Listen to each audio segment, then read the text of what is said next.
So tonight, as you settle in and let your mind soften around the edges, we're going to slide gently into that era. No rush, no drama, just a slow, cozy journey into the strange little corner of history where one of the world's most famous drinks began its awkward, experimental, very questionable childhood. The drink, of course, is Coca-Cola, but not the crisp, bubbly version you know. No, this is the early one, the tonic version. The one invented during a time when people believed almost anything could lift the spirits if you mixed it with enough enthusiasm and a pharmacy label. There's something strangely comforting about drifting back into the past, especially the kind of past where people confidently drank things with labels like invigorating nerve syrup, brain elixir, and everyone's favorite bedtime special, guaranteed to restore your pep. Yes, before sleep apps, before herbal teas, before anyone bothered to ask, what's actually in this? There was the late 19th century, a time when pharmacies gleamed with glass bottles. The word scientific was used very loosely, and the average person was one enthusiastic salesman away from sipping something that probably shouldn't have been sipped. And tonight's video from Boring Owl is here to accompany you as you unwind, relax, and maybe chuckle softly at how wonderfully odd the world used to be. If you enjoy floating through history at this gentle pace, you can always join the flock. There's plenty more where this came from. Now, our story begins far before Coca-Cola's iconic red logo, before soda fountains popped up on every corner, before it became the global symbol of comfort it is today. It starts with a world that loved tonics, a world that trusted tonics, a world that thought, well, if it tastes strong, it must be working. And into that world stepped a weary pharmacist named John Pemberton, a man who had tried many formulas in his lab and probably wished people would stop asking him for cures from headaches to heartbreaks. Pemberton was the kind of inventor who never stopped tinkering, even when the sensible thing would have been to take a nap. And one day, through a mix of curiosity, experimentation, ambition, and a dash of, well, why not? He created something that would eventually become Coca-Cola. Not the modern soda, but its ancestor, the one born from the era's fascination with stimulating tonics and miracle drinks. In the chapters ahead, we'll drift through that entire transformation, from the age of strange remedies, to the creation of the first syrup, to soda fountains and early marketing tricks, all the way to the drink becoming a global icon. All connected, all unfolding like a slow nighttime documentary designed to keep your eyelids heavy while your mind stays entertained. So take a breath, let the lights dim, and allow history to pour you a soft, fizzy lullaby. Our journey into the early world of Coca-Cola begins right now. The age of miracle tonics. The late 19th century was a curious kind of twilight zone, a place suspended between old traditions and new inventions, where hope, fatigue, ambition, and charmingly questionable science all blended into one heady cultural soup. If someone felt tired, sluggish, unfocused, or even a little gloomy, no one asked about sleep schedules or hydration. No. They simply walked into the nearest pharmacy and pointed at the brightest bottle on the shelf. And pharmacies were ready, eager even, to offer something restorative, often with labels that sounded like spells from a wizard's trunk. In this atmosphere of muddled optimism and unlimited creativity, so-called miracle tonics became the unofficial national hobby. People drank them the way we drink coffee today, with blind trust and great enthusiasm, Though, in hindsight, many of those tonics were probably better suited for cleaning furniture than energizing humans. But back then, they were fashionable, they were modern, and perhaps most importantly, they were hopeful. They promised to put strength back in your limbs, clarity back in your thoughts, and pep back in your step. What more could anyone ask for? This era also had very loose rules around what could be called medicinal. If it came in a glass bottle and had a cork in it, chances were someone claimed it improved your vitality. And with so many people working long hours, barely sleeping, and shouldering responsibilities bigger than their boots, the demand for energy was constant. Tonics became the polite, socially acceptable way to say, "I am exhausted. Please fix me." They appeared in every shape: bitters, syrups, elixirs, tinctures, and carbonated concoctions bubbling like potions. The typical pharmacy counter, especially in America, looked like a brightly lit museum of bottled enthusiasm. Customers stood there wide-eyed, choosing between options like electric nerve balm, revitalizing brain drops, or supreme vitality mixture. Even the names seemed designed to make you believe the bottle could whisper encouragement into your bloodstream. And into this lively chaos stepped the soda fountain, a place that married science, refreshment, and socializing into a single experience. Before sodas became mass-produced, soda fountains were the cozy community centers of their time. Young people gathered there to chat, relax, and sip carbonated drinks that promised gentle stimulation and fashionable flair. The marble counters shone beneath hanging lamps, and glass dispensers glimmered like captured fireflies. In the background of all this sat the broader cultural mood. People were tired. They wanted energy, clarity, and relief. Factories hummed late into the night. Cities swelled with new residents adjusting to bustling urban life. And almost everyone felt the pressure of a rapidly changing world.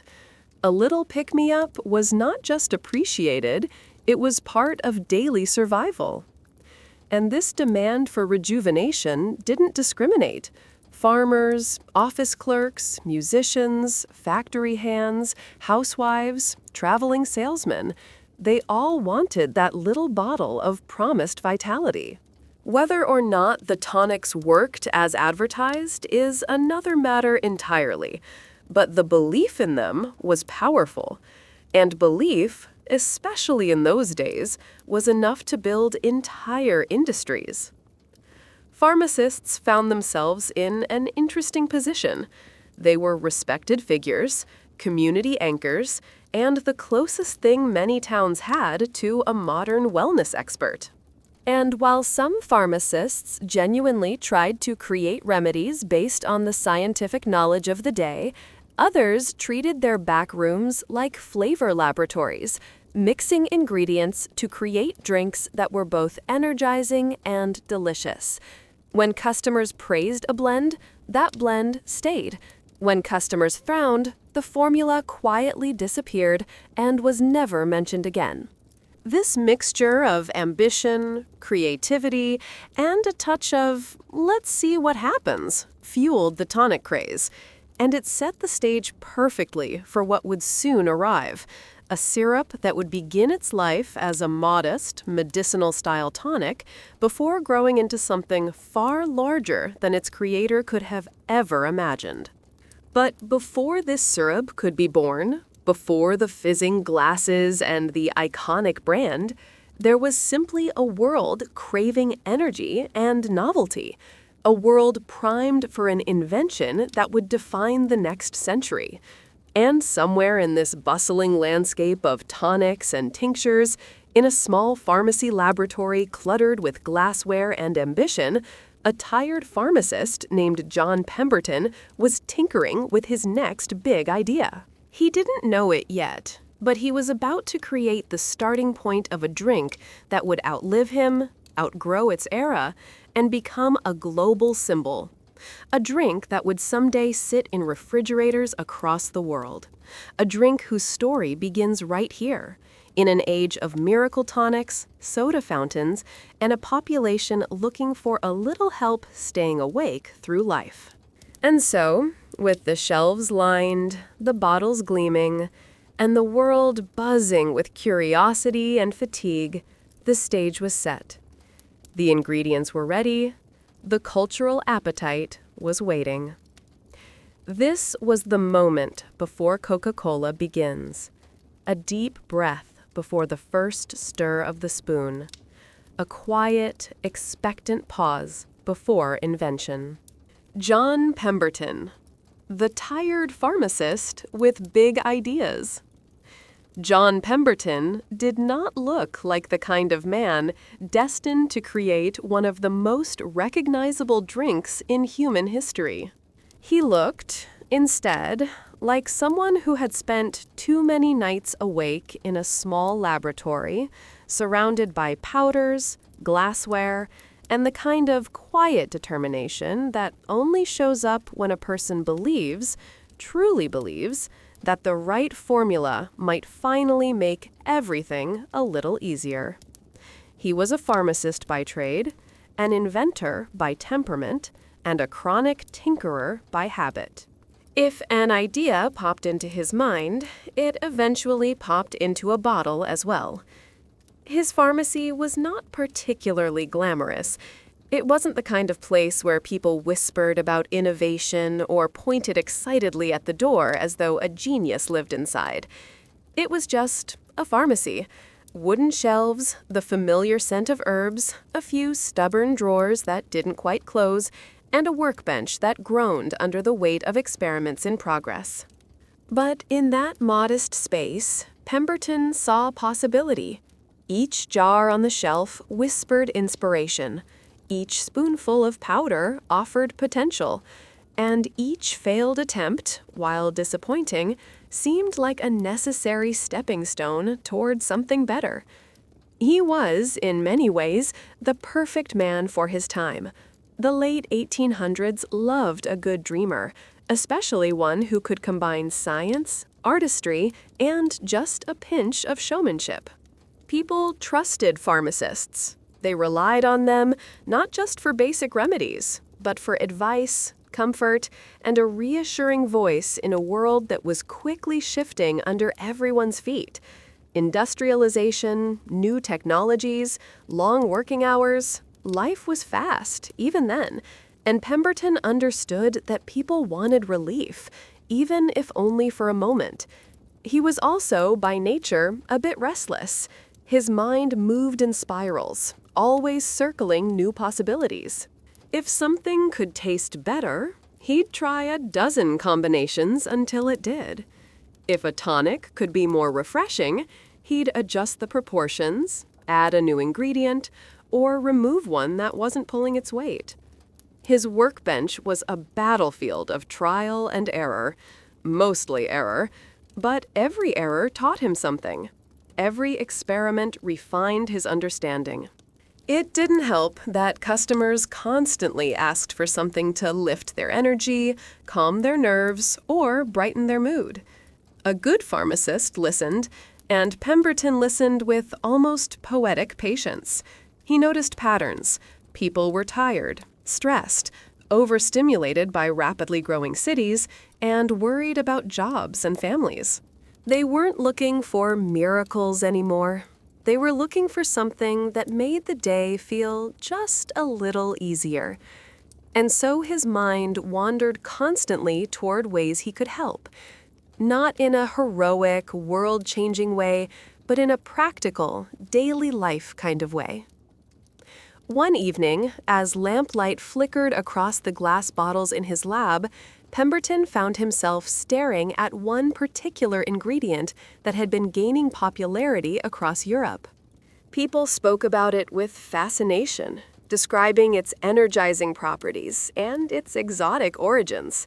To modern ears, it sounds like a warning label waiting to happen, but in those days, It was simply one of the many ingredients considered acceptable for tonic-style remedies. The world was, let's say, optimistic in its approach to chemistry. So Pemberton experimented. He mixed. He heated. He cooled. He adjusted ratios with the careful precision of a man both deeply invested and slightly unsure of what he was doing. And each time he tasted a new attempt, he made a long, thoughtful face that suggested both disappointment and distant hope. His assistants, if they happened to witness these expressions, learned not to ask questions. But Pemberton wasn't only focused on energy, he was obsessed with flavor. He believed a tonic could be helpful, yes, but if it didn't taste good, people wouldn't return for it, and so flavor became his quiet obsession. While other pharmacists created beverages that tasted like punishment, Pemberton wanted something smooth, pleasant, and comforting, something you might actually enjoy drinking rather than endure out of obligation. This is what made him different. Most tonics of the era focused only on effect. Pemberton wanted harmony. He wanted balance. He wanted a drink that wrapped around the senses rather than startled them. He spent hours adjusting sweetness, adding subtle herbal notes, and perfecting the mouthfeel, something few people even considered at the time. His dedication bordered on poetic. Anyone watching him stir syrup late into the evening might have thought he was composing music rather than mixing ingredients. He leaned in close to the bubbling liquid, observing its consistency, its scent, its color. If he detected even the slightest imbalance, he started over. No shortcuts, no compromises, just relentless pursuit. It's worth remembering that he wasn't trying to make a global sensation. He wasn't imagining billboards or commercials or stadium sponsorships. He was simply crafting a tonic for his local community, a little something to brighten their day. That's the strange beauty of it. World-changing things often begin with modest goals. His early versions were interesting, but imperfect. Some were too bitter, others too syrupy. A few were described by customers as surprisingly powerful in ways that left them blinking for a while. Pemberton took every critique seriously. He refined and refined, like a painter returning again and again to a single brushstroke. Eventually, he created a syrup that tasted different, pleasant, smooth, a little mysterious, a drink that made people raise their eyebrows, not in alarm, but in curiosity. Something about it felt modern, even elegant. The flavor lingered in the mind long after it left the tongue. This was the beginning, the spark, the first whisper of what would become Coca-Cola.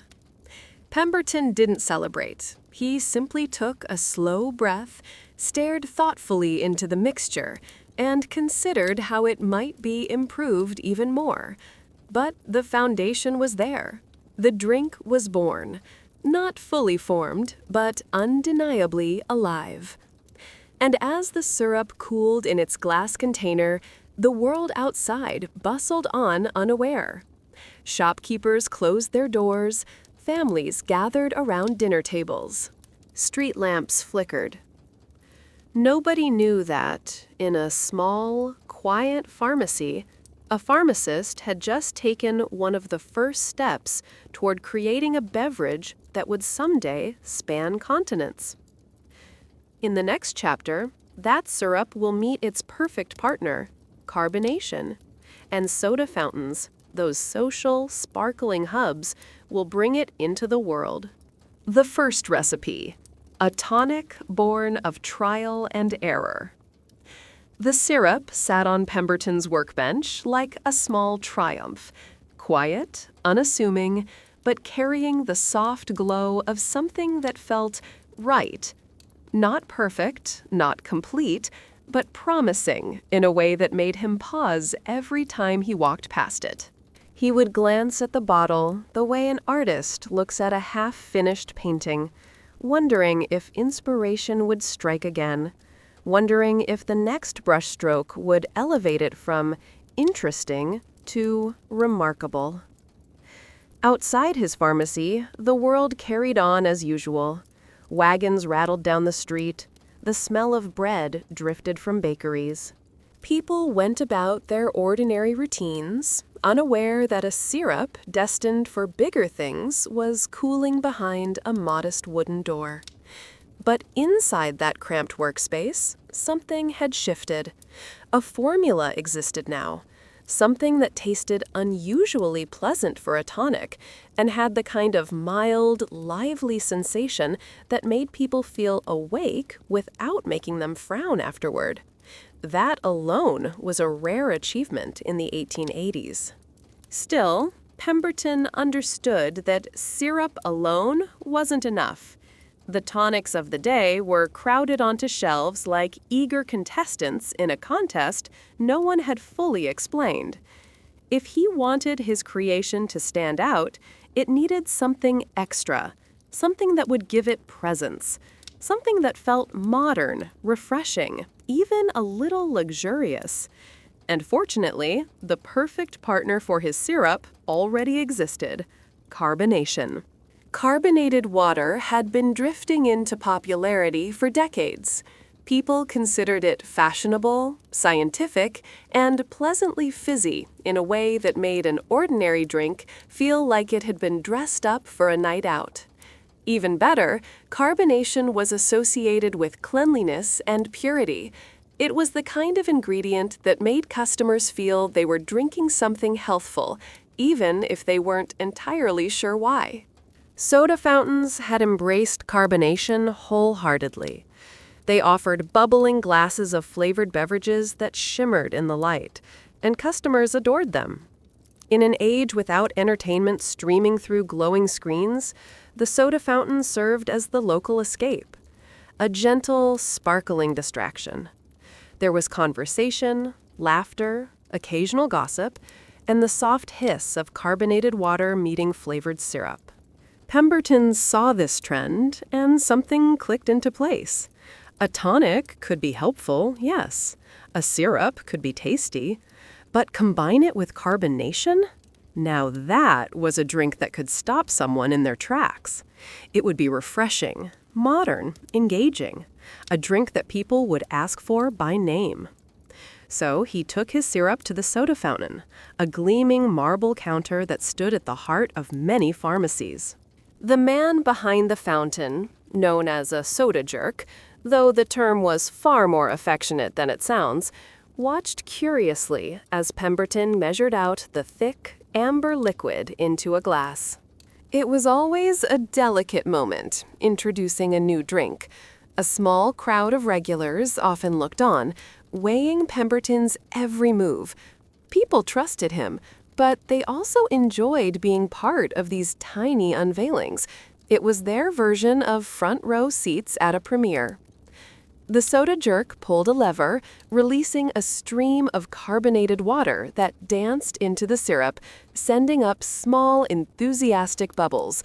They fizzed, they swirled, they shimmered. The sound itself was pleasing, like rain tapping gently on a window. When he finished stirring, the drink glowed with a deep, inviting richness, dark, glossy, and crowned with a lively sparkle.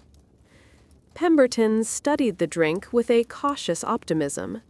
The soda jerk gave him a subtle nod, the universal signal for, "Let's test it."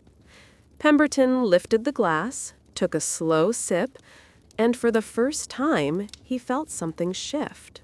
The carbonation didn't just complement the syrup, it transformed it, lifted it, turned it into something that danced lightly on the tongue instead of resting heavily like so many medicinal drinks did. It tasted alive. The next sip confirmed it. There was brightness, softness, and just a hint of depth that made the drink memorable. A pleasant warmth followed the fizz, like a gentle internal lantern flickering to life. There was no bitterness to overcome, no grimacing afterward, just a smooth, balanced flavor that lingered in the mind. He handed the glass to the soda jerk, who took a measured sip, paused, and then raised an eyebrow. This was the soda fountain equivalent of receiving a standing ovation. Wordlessly, he set the empty glass down and nodded again, this time with recognition. It didn't take long for customers to notice. One person asked, "What's that?" Another leaned over the counter, noticing the way the bubbles clung to the sides of the glass. Someone else whispered, "Is that the new thing he's been working on?" Pemberton tried to answer modestly, but even he couldn't hide a small flicker of satisfaction. This drink was different. It had presence, personality. It wasn't a tonic pretending to be interesting. It was interesting. Soon, the soda jerk made a second glass, then a third. A few regulars took cautious sips, preparing themselves for the usual sharp bite that characterized most tonics. But instead of bracing themselves, they found their expressions softening. The drink was smooth, calming, refreshing in a way that felt both soothing and quietly energizing. "You should keep this one," someone murmured. Another nodded. "Whatever this is, it's good." In the quiet hum of the soda fountain, Pemberton felt something rare, genuine confirmation, not polite approval, not curiosity, but real enjoyment. The drink wasn't perfect yet. He still wanted to refine the flavor, adjust certain notes, and balance the sweetness. But it had a spark now, something undeniable. That evening, when Pemberton returned to his laboratory, he stood in front of his workbench for a long moment. The empty glass from earlier still held a faint ring of syrup around its rim. He picked it up, examining it with a faint, thoughtful smile. For the first time, he felt that his creation was no longer just an experiment. It had an identity now, subtle, lively, and quietly charming.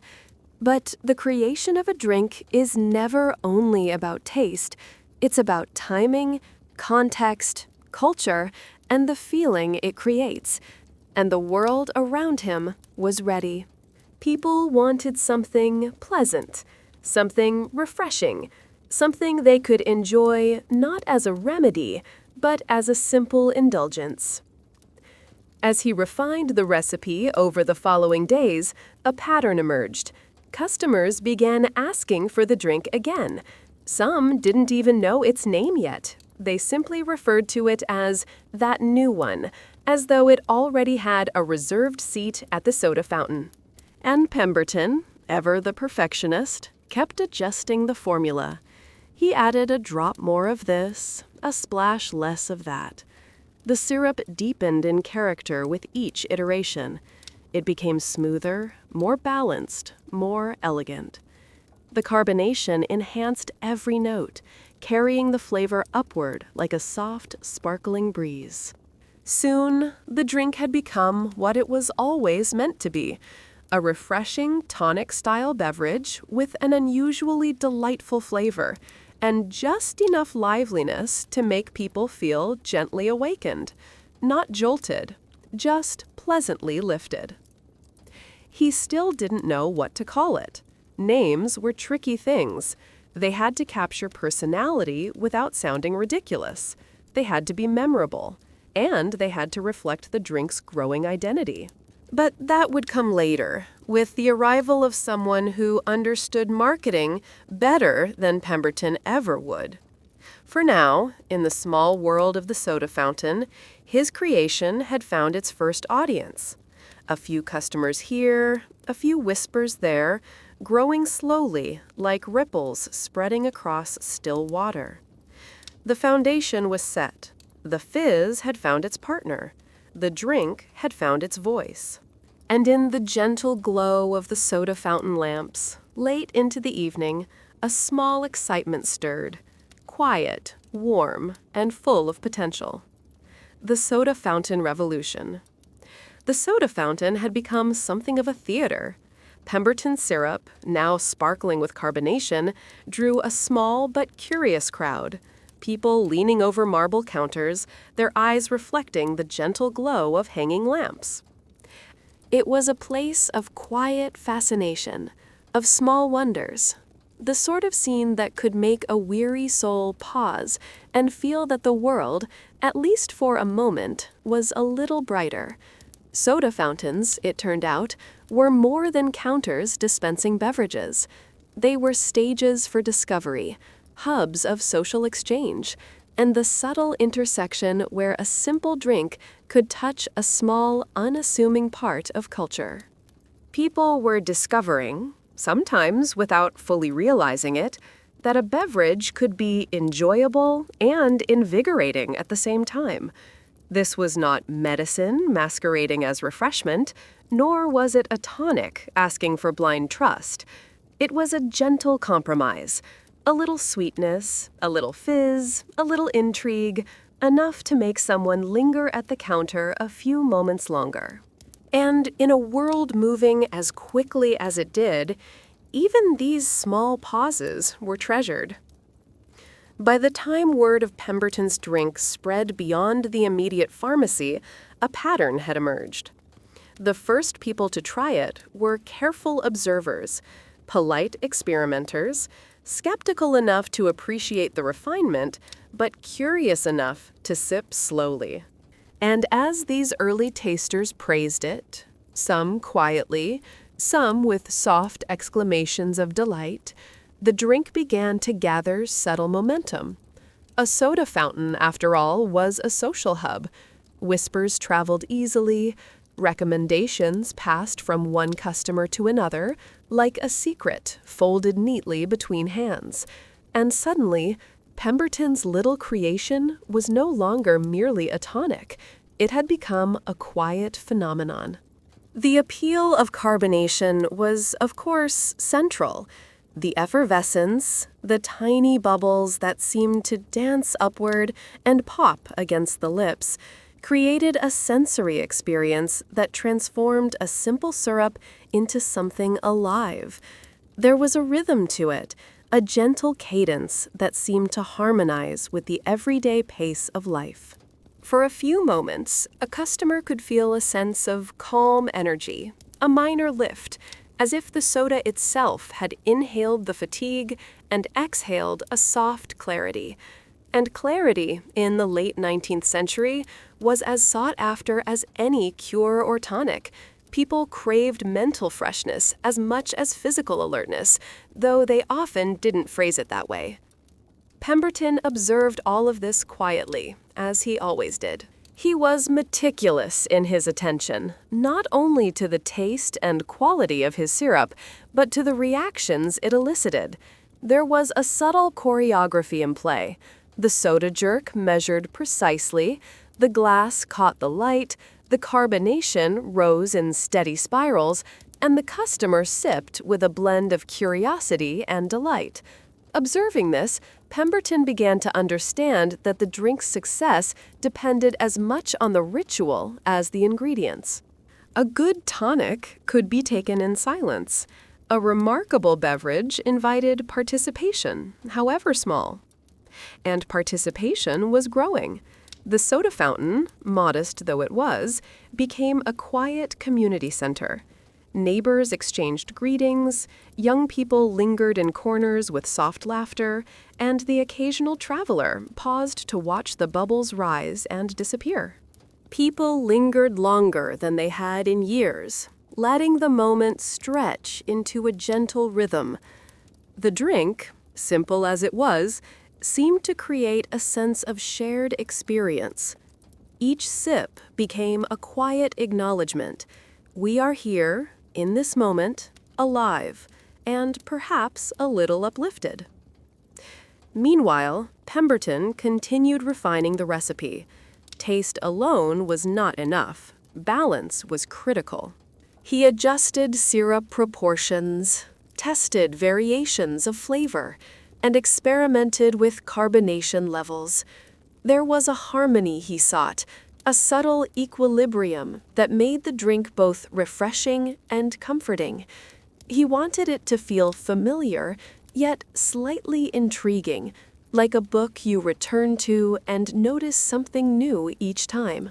Every batch taught him something: how sweetness could interact with the fizz, how herbal undertones could enhance without dominating, how texture could whisper to the senses instead of shouting. It was a painstaking process, one that demanded patience and careful observation. Pemberton's dedication was quiet but profound. There was no rush. There was no expectation of fame, no ambition for global acclaim at this stage. The goal was simple: craft a beverage that delighted and satisfied, one glass at a time, one customer at a time. Yet, in the process, something remarkable was happening.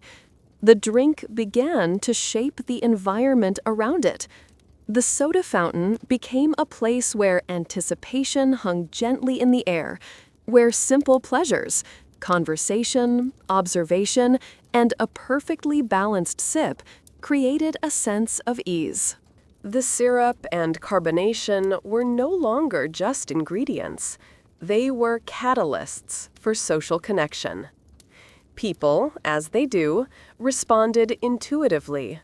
The patrons lingered longer, talked softer, smiled more readily. Some would return the next day, asking specifically for the drink they'd tried yesterday. Others introduced friends, extending the small, gentle phenomenon. A subtle cultural ripple was forming, entirely unintended, entirely organic, entirely peaceful. And in the midst of it all, Pemberton observed quietly, noting reactions, measuring satisfaction, and refining his creation. He had not yet realized that his modest syrup, combined with the soda fountain's fizz, would lay the groundwork for a drink that would one day transcend not just local neighborhoods, but entire continents. Even as the popularity grew, there was a curious paradox. The more people enjoyed it, the more they seemed to trust it. They didn't know exactly why it felt invigorating, why it was pleasant, why it seemed to lift the day's weight ever so slightly, but they did know it did. And trust, once established, is a fragile but powerful force. In the late 19th century, trust could transform a simple syrup into a social phenomenon, a cultural anchor, a small comfort against the chaos of modern life. And so the soda fountain continued its quiet magic. Glasses clinked softly, bubbles rose, patrons sipped and lingered. Conversation unfolded gently. Pemberton syrup, now married to carbonation, was no longer merely an experiment. It had become a part of the rhythm of the day. It was a soft, sparkling punctuation mark in the lives of those who paused to notice, and in the quiet glow of the pharmacy lamps, as evening deepened and the streets outside fell into shadows, something extraordinary was taking shape. A beverage that carried both flavor and presence, taste and experience, subtlety and delight. All it needed now was a voice, a name, a story, a way to anchor itself beyond the soda fountain, beyond local recognition. But for tonight, in this soft, glowing space, the drink had found its first home, its first audience, and its first proof that a simple combination of syrup and fizz could do more than just quench thirst. It could create connection. It could create wonder. And in the process, it was quietly shaping the future. A drink that spread like gossip. By the time the small syrup and carbonation creation had begun to gain a following, it was no longer just a novelty. It was quietly becoming a staple. Patrons returned day after day, bringing neighbors and friends, lingering over the counter as if to savor more than the drink itself. There was a rhythm to it, a gentle cadence that wrapped around the soda fountain like soft lamplight, a comfort that suggested the world outside could wait a little while. And yet, the world outside was moving fast, full of noise, ambition, and opportunity, and it was only a matter of time before someone with an eye for business noticed what Pemberton had begun.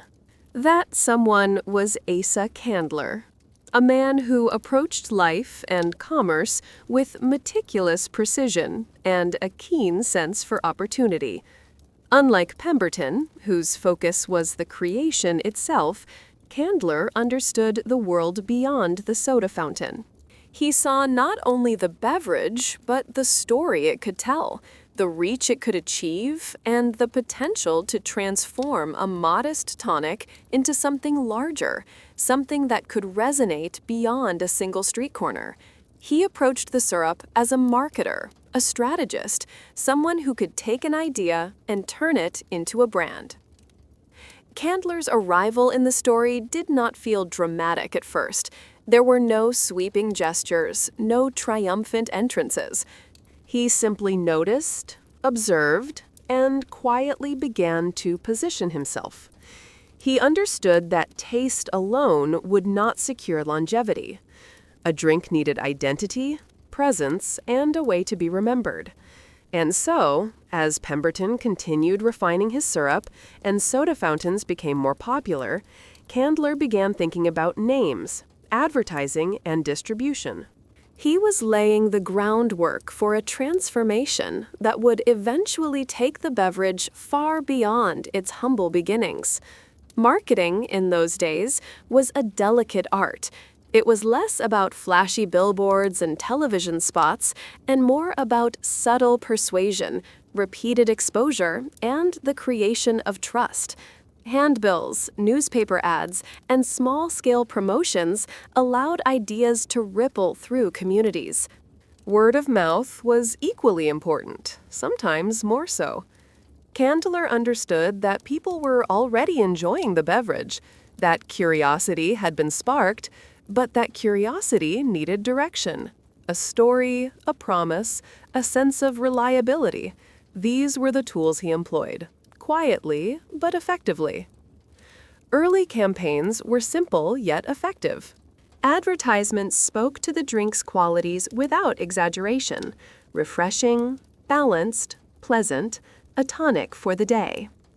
Candler emphasized consistency and quality, presenting the syrup not as a fleeting fad, but as a product that could reliably lift a moment, improve a conversation, or make a visit to the soda fountain feel just a little brighter. The approach was subtle, almost soothing, and it worked. Customers began to recognize the brand as more than just a drink. They recognized it as a familiar, dependable presence in their lives. By now, the soda fountain had become a miniature ecosystem. Regulars had their preferred stools, children lingered at the edges with soft anticipation, and conversations unfolded in quiet, unhurried rhythms. The drink acted as a gentle catalyst, inviting connection without demanding attention, creating social space without intrusion. It was a simple pleasure, but in a world moving as quickly as theirs, simplicity was a rare and treasured commodity. Pemberton's creation had begun to exert influence beyond flavor. It shaped behavior, mood, and even the cadence of daily life. Candler understood this intuitively. He recognized that the syrup had potential, but potential alone was not enough. He began exploring ways to extend its reach, ensuring that more soda fountains and pharmacies could offer the beverage, that the brand could be recognized in other towns, other states. Packaging became a concern. Bottling, distribution, and logistics required careful thought. Candler moved deliberately, quietly building a network that would later allow the drink to transcend its local origins. Every decision was made with the future in mind, with a subtle vision of a product that could travel far beyond the confines of a single pharmacy. Meanwhile, Pemberton continued experimenting, refining flavors, adjusting carbonation, and observing reactions. He remained deeply focused on the sensory experience, the harmony of taste and effervescence, often losing track of time as he worked late into the evening. He was meticulous, thoughtful, patient, a perfectionist in pursuit of a quietly magical balance. Candler, observing from a strategic distance, allowed Pemberton the creative space he needed, understanding that the artistry of the beverage itself would underpin any marketing effort. A good story could only go so far. The product had to sustain it. Word of the drink's excellence spread slowly but inexorably. Newspapers carried small mentions, neighbors spoke softly in passing, and patrons returned to share the experience with friends. By this point, curiosity had become expectation. Customers anticipated the gentle lift, the smooth flavor, the quiet sparkle of carbonation. The drink had earned its place in the rhythm of daily life, and its presence was subtle yet unmistakable. People did not just consume it, they experienced it. It became part of social rituals, small comforts, and the quiet pleasures that punctuated otherwise ordinary days. This growing popularity did not escape attention. Competitors noticed the soda fountain's patrons lingering longer than usual, whispering about a beverage that seemed different, that carried an almost imperceptible charm. And while Pemberton focused on taste and Candler on strategy, the world beyond the pharmacy began to stir. A modest syrup, once confined to a single counter, was now poised for something much larger. It was ready to leave the boundaries of local observation, ready to step into a broader, more complex arena. Candler's influence deepened, guiding not only marketing, but also the practical aspects of scaling the drink. Bottles were standardized, distribution methods refined, and a careful, disciplined approach to expansion began. Every move was measured, deliberate, with attention to detail and anticipation of potential obstacles. Success, he understood, was fragile. It required patience, consistency, and trust. And trust had been quietly building, sip by sip, at soda fountains, in neighborhoods, in the soft conversations of daily life. By now, the drink had become a quiet social phenomenon, a gentle ritual, a familiar companion in the lives of those who experienced it.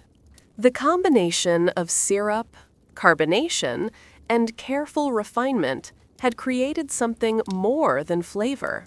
It had created presence, continuity, and subtle influence. Patrons returned not simply for taste, but for the sense of calm reliability it brought, the understated joy of a perfectly balanced sip.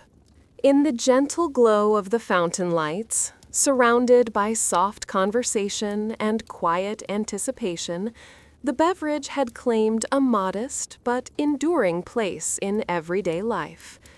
And all the while, the groundwork for something greater was being laid. Candler's strategic vision, combined with Pemberton's meticulous craftsmanship, had set the stage for the drink to transcend local recognition.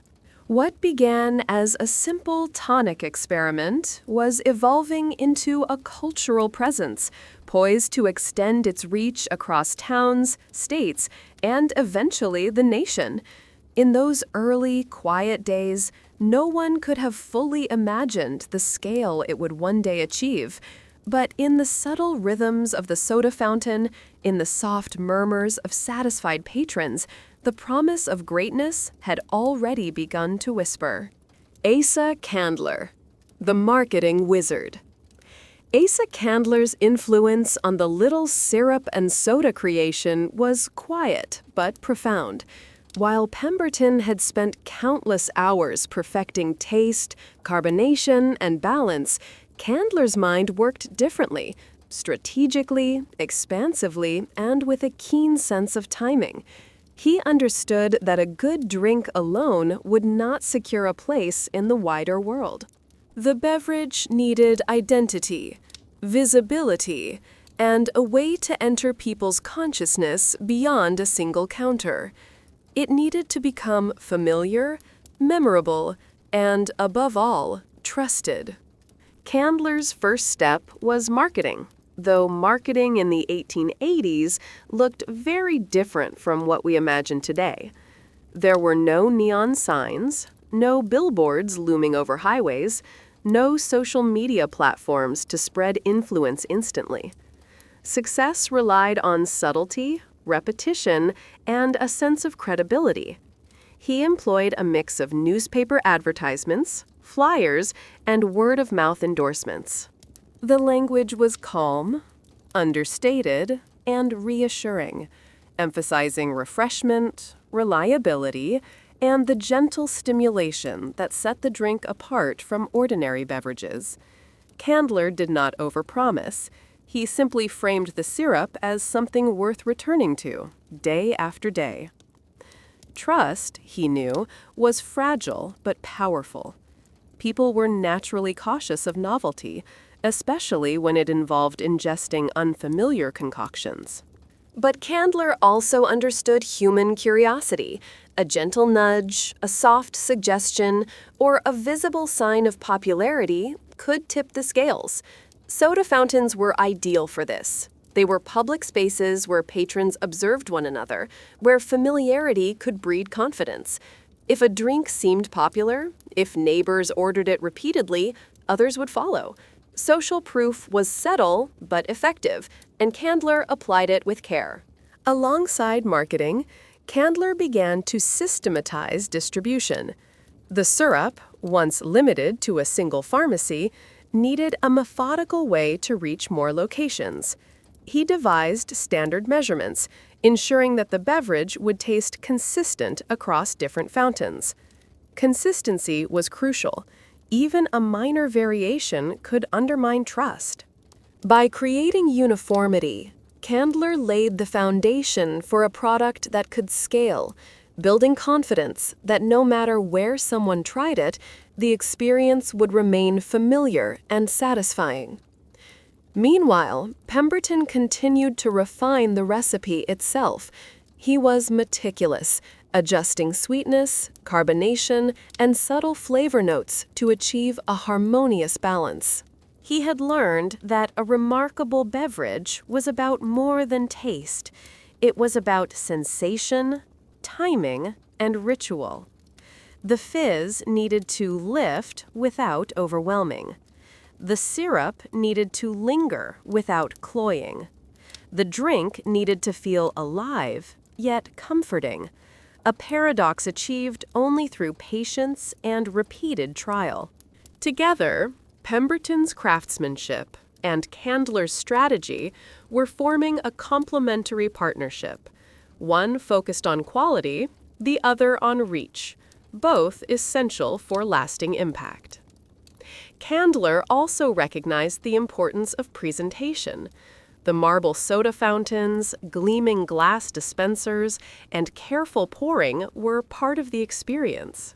People did not just consume the beverage, they watched it form, listened to the fizz, smelled its subtle bouquet, and felt the ritual of its preparation. Candler encouraged soda jerks to maintain a sense of care, precision, and ceremony. Every interaction, no matter how small, reinforced the beverage's identity, dependable, enjoyable, and slightly elevated from ordinary life. In the background, the syrup continued to gather small accolades. Patrons returned consistently, recommending it to friends, whispering about its pleasantly surprising effect, and sharing their experiences. Its reputation grew organically, not through exaggerated claims, but through gentle repetition. Each sip reinforced the expectation of satisfaction, and each satisfied sip reinforced the drink's presence in daily life. By this stage, the beverage was no longer a mere tonic. It had become part of the social fabric of those communities fortunate enough to experience it. Candler's strategic foresight extended beyond marketing and distribution. He anticipated competition, recognizing that as the beverage gained popularity, imitators would emerge. Standardization, branding, and consistency became defensive measures as well as growth strategies. By establishing clear guidelines, Candler ensured that even if others attempted to replicate the drink, the original would retain its integrity, reliability, and reputation. Trust, once established, was difficult to rebuild if broken, and Candler treated it with careful respect. Advertising, even in its understated form, played another role. It created familiarity in the mind of the consumer. Repetition, phrasing, and gentle storytelling allowed the beverage to feel known before it was even tasted. People recognized the brand, associated it with quality, and began seeking it without hesitation. Candler's quiet genius was to make the beverage feel inevitable, a natural, comforting choice in a fast-moving world, something that belonged to the rhythm of everyday life rather than standing out as a novelty. By combining careful craftsmanship, consistent preparation, strategic marketing, and thoughtful distribution, Pemberton and Candler, together, created the conditions for what would eventually become an iconic product. The syrup itself was only one component. The environment, experience, and subtle social cues amplified its effect. Patrons did not merely drink the beverage. They experienced it, integrated it into their routines, and shared it with others. The drink became a soft social glue, connecting people across soda fountains, neighborhoods, and small towns. And as the beverage quietly spread, it began to occupy the subtle spaces in cultural consciousness. It was not yet a national phenomenon, nor was it on billboards, but it had achieved something more enduring: familiarity, trust, and the gentle rhythm of daily life. Patrons knew it, anticipated it, and recommended it. They did not require bold claims, they required reliability.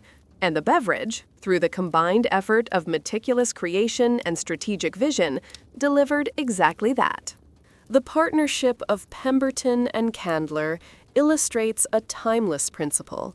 Products endure not merely because they are good, but because they are crafted carefully, presented thoughtfully, and shared strategically.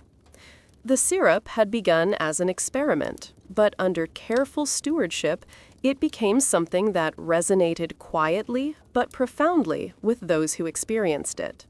The seeds for future growth, for national recognition, and for enduring legacy had been sown, and the gentle momentum of everyday appreciation carried the beverage forward, one sip at a time.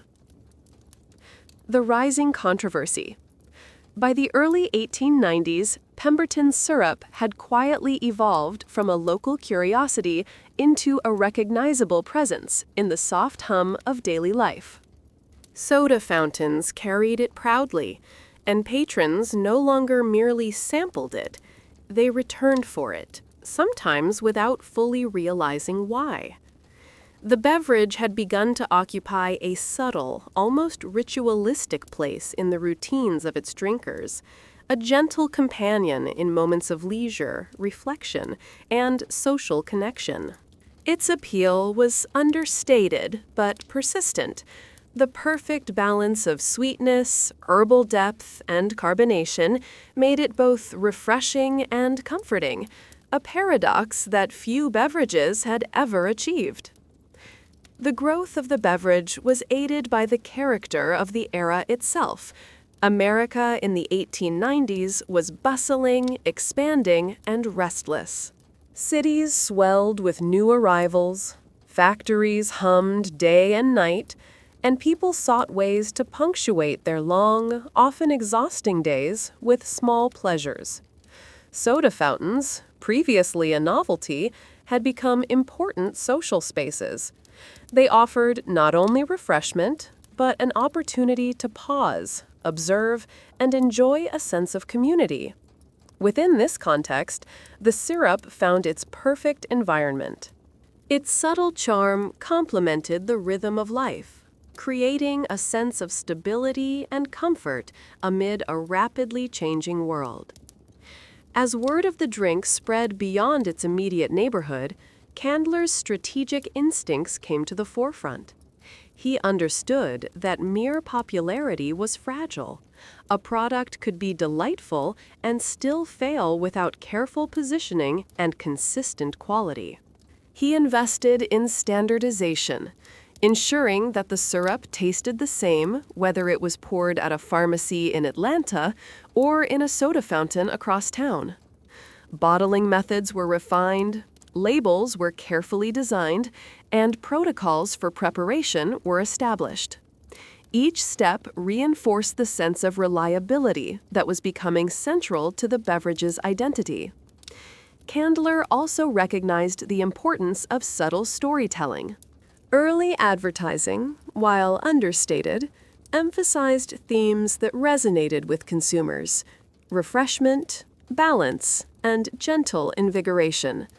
The tone was calm, reassuring, and approachable, avoiding exaggerated claims that might invite skepticism. This approach worked in harmony with the beverage itself.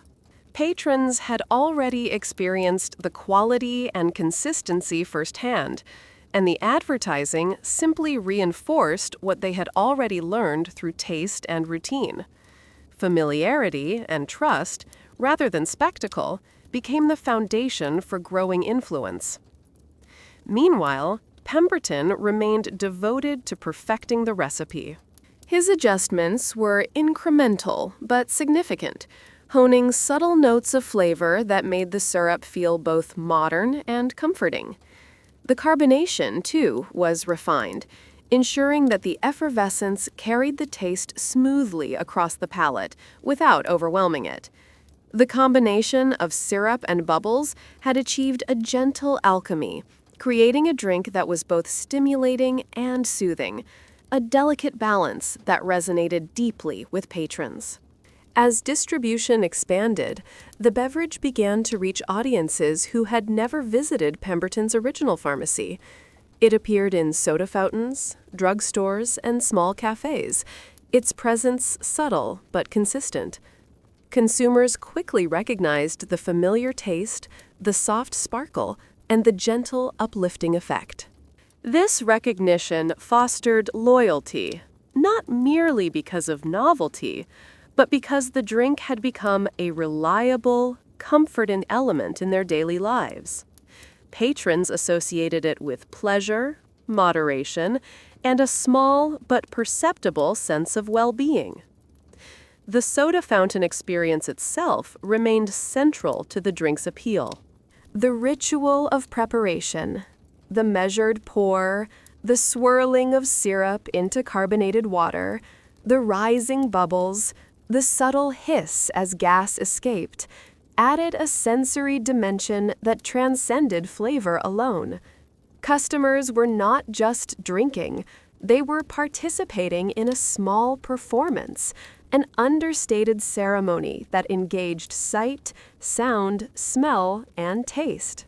This immersive quality created a sense of connection between the beverage and daily life, subtly embedding it into the culture of its time. Pemberton observed these developments with quiet satisfaction. He saw the syrup moving beyond a simple experiment into a beverage that had cultural resonance. Yet he remained modest, focused on the craftsmanship itself rather than fame or profit. Each refinement, each careful adjustment, was driven by the desire to create a drink that pleased the senses and respected the intelligence of the consumer. There was no rush, no grandiosity, just a meticulous attention to detail that, paradoxically, created the conditions for enduring success. Candler, in contrast, was already thinking several steps ahead. He imagined the syrup reaching every soda fountain in the country, becoming a familiar presence in both urban and rural settings. He foresaw a network of distribution, advertising, and standardized preparation that could transform a modest tonic into a national product. His vision was disciplined and deliberate, carefully balancing expansion with the need to maintain quality and consistency.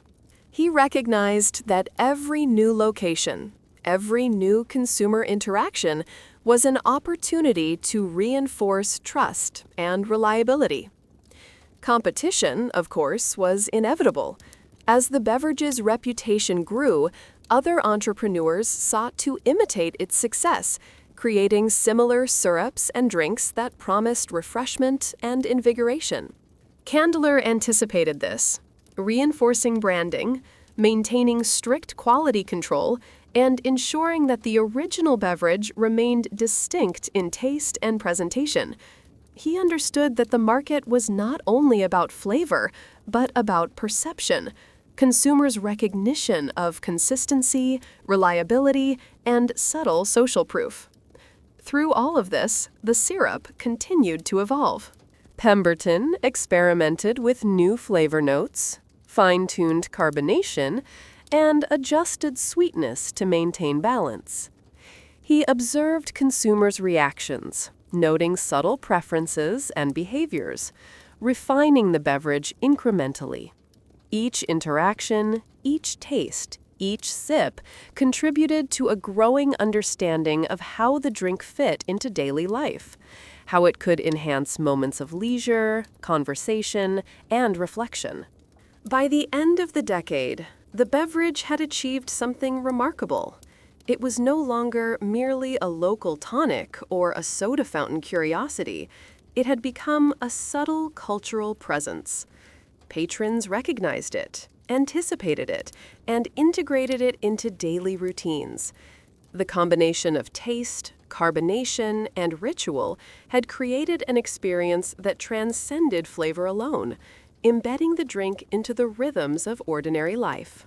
It was quietly iconic in its local sphere, laying the groundwork for the transformation that would soon elevate it to national prominence. And yet, for all its growing influence, the beverage retained its unassuming charm. It was never ostentatious, never flashy. Its appeal was subtle, relying on quality, consistency, and gentle engagement rather than spectacle. Patrons enjoyed it without fanfare, appreciating the balance and refinement that Pemberton had so carefully cultivated. And in this understated presence, the drink had found a rare and enduring power, the ability to shape culture softly, to influence behavior without demanding attention, to create loyalty through experience rather than persuasion. It was in this quiet, methodical progression that the true genius of the beverage emerged. Pemberton's meticulous craftsmanship ensured excellence in taste, carbonation, and sensory experience. Candler's strategic vision ensured consistency, visibility, and trust. Together, they had transformed a modest tonic into a product that resonated culturally, socially, and emotionally. The syrup had become more than a drink. It had become a subtle force, quietly weaving itself into the daily life of its consumers. And while the beverage had not yet achieved the global recognition it would one day command, the foundations were solid. Every sip, every satisfied customer, every repeat visit reinforced its identity and expanded its influence. What had begun as an experiment, a careful blend of syrup and bubbles, was now a quietly transformative presence, a soft social glue that connected people across neighborhoods and communities. It was, in every sense, a drink ahead of its time, modest, refined, and waiting patiently for the moment when the world would catch up. Reinvention. Coca-Cola becomes a modern beverage. By the mid-1890s, Pemberton's creation had settled into the cultural fabric of its community, but the world around it was shifting faster than anyone could predict. America was industrializing at an ever-accelerating pace. Factories churned out goods around the clock, cities swelled with new residents, and a restless energy seemed to hum in the air. People sought small comforts in the midst of this rapid change. A quiet indulgence, a brief respite, a moment of familiarity. The beverage, modest, unassuming, yet carefully crafted, fit perfectly into that landscape. It was at once a sensory pleasure and a subtle anchor amid the chaos of modern life. Pemberton, still devoted to perfecting his syrup, observed these changes with a quiet attentiveness. He noted how patrons interacted with the drink, how they lingered over the marble soda fountain, how the effervescence seemed to punctuate conversations gently. Each sip provided not merely flavor, but a sensory pause, a subtle reset for those caught in the unrelenting pace of daily life. It was more than refreshment. It was a ritual, a tiny but meaningful pause in the rhythm of existence. Candler, meanwhile, had begun to envision a broader horizon. While the soda fountain ensured the drink's presence in local communities, he imagined a nationwide audience, people in cities and towns far removed from Atlanta who could enjoy the same experience. Standardization became paramount. Bottles had to be identical. Syrup concentration had to remain uniform. Every drop had to convey the same sense of balance, the same subtle lift. The goal was not mere expansion, but preservation, the careful maintenance of identity across distance and scale. To achieve this, Candler developed an intricate distribution network. He approached soda fountains, drugstores, and small cafes with precision, offering a product that was familiar yet slightly elevated, reliable yet subtly novel. He cultivated relationships, ensured adherence to preparation standards, and quietly reinforced the beverage's reputation. Consumers, noticing consistency across locations, began to trust the product instinctively. Familiarity bred confidence, and confidence reinforced loyalty. The soda fountain experience remained central. The ritual of pouring syrup into carbonated water, watching bubbles rise in delicate spirals, and inhaling the subtle aroma was a sensory performance that engaged patrons fully. It was as much about observation and anticipation as consumption. People did not merely drink, they participated, even passively, in a shared experience that connected them to the beverage, the space, and one another. Pemberton had crafted more than flavor. He had created an interactive moment, a quiet celebration of attention and care. As popularity increased, whispers of imitation began to circulate. Other entrepreneurs, noticing the drink's appeal, attempted to replicate it. Candler anticipated this. He emphasized branding, standardized bottling, and strict adherence to preparation protocols. The goal was to maintain distinction while competitors produced inferior copies. Trust, once established, was difficult to regain if broken. Candler understood that reputation was as delicate as it was valuable. The beverage's subtle magic depended not only on taste, but on the reliability that consumers had come to expect. Pemberton's ongoing refinements played a crucial role in preserving the drink's uniqueness. He experimented with herbal undertones, adjusted sweetness, and carefully balanced carbonation levels. Each change was subtle, designed to enhance complexity without overwhelming the palate. Patrons may not have noticed every nuance consciously, but their reactions, lingering smiles, repeated orders, quiet satisfaction, betrayed an unconscious appreciation for the meticulous craftsmanship behind the beverage. The interplay of syrup, bubbles, and ritual created a holistic experience that transcended taste alone. Candler also understood the importance of storytelling. Even subtle marketing carried a narrative. Refreshment that was reliable, invigorating without excess, and quietly sophisticated. Advertisements did not shout, they invited.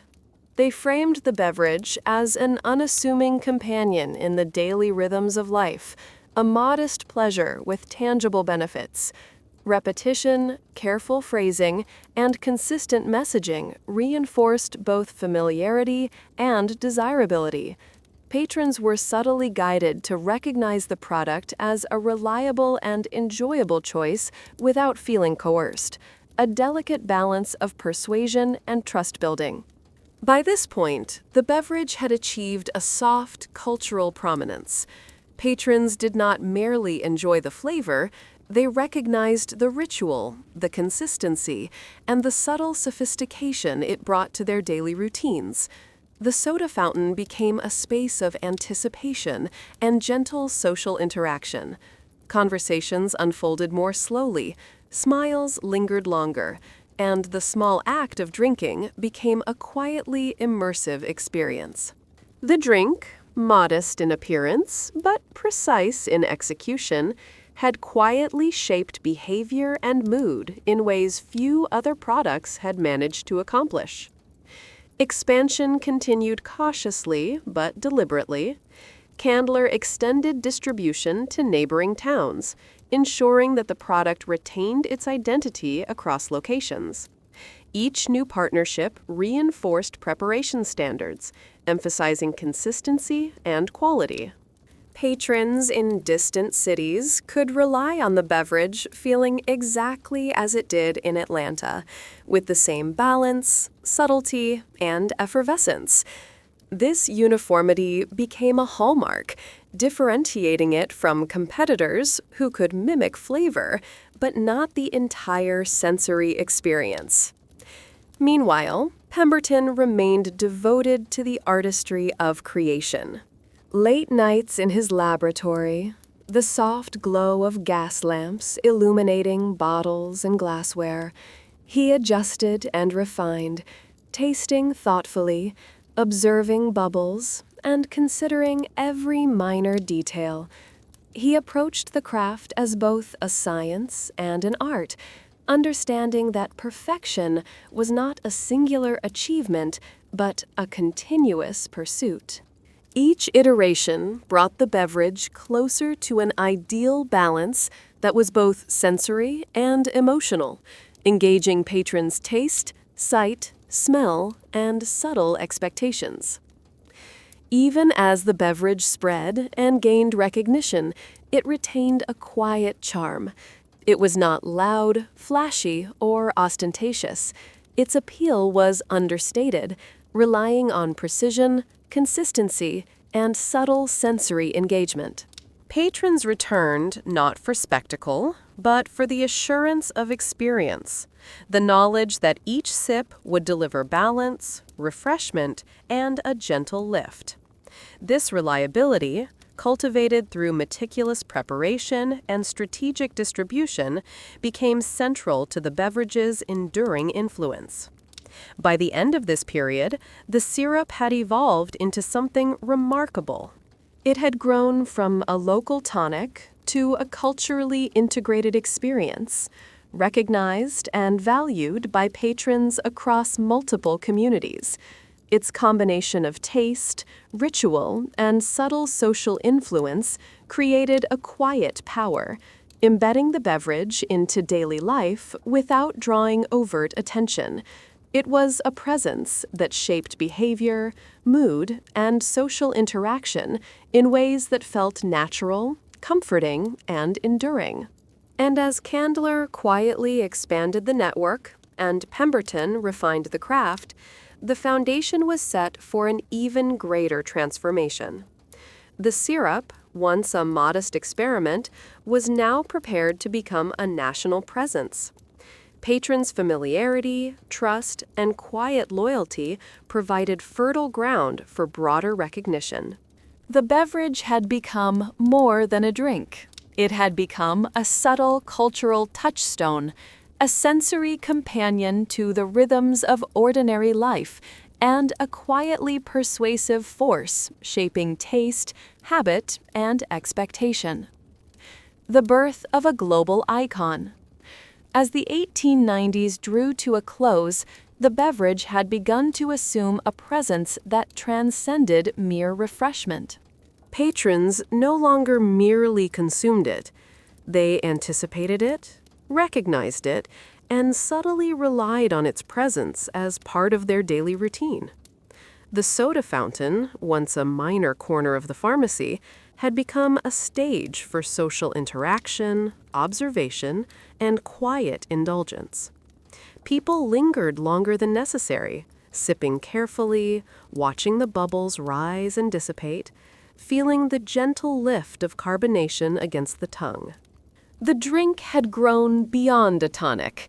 It was now a ritual, a softly immersive experience that shaped both mood and behavior. Pemberton remained devoted to the craft. His days were consumed with subtle adjustments, careful tastings, and observation of how patrons responded to minor variations. The balance of sweetness and herbal undertones, the precise level of carbonation, and the ritualistic presentation all demanded his attention. Each experiment was a lesson, each sip a small discovery. The beverage's refinement was slow, deliberate, and painstaking, but it was precisely this attention to detail that allowed it to gain the quietly profound influence it now enjoyed. Candler's role, meanwhile, continued to evolve. He was no longer merely a strategist. He had become a quiet architect of cultural perception. Marketing in the late 19th century was subtle but powerful. Newspaper advertisements, handbills, and careful word-of-mouth campaigns reinforced the beverage's identity. The tone was calm, reliable, and slightly aspirational, framing the syrup not as a fleeting novelty, but as a dependable companion in daily life. Candler understood that trust could be cultivated gently, nurtured through repetition, consistency, and subtle social cues. People had begun to associate the drink not only with refreshment, but with reliability, comfort, and quiet sophistication.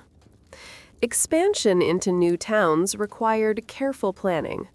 Each new soda fountain or pharmacy presented both opportunity and risk.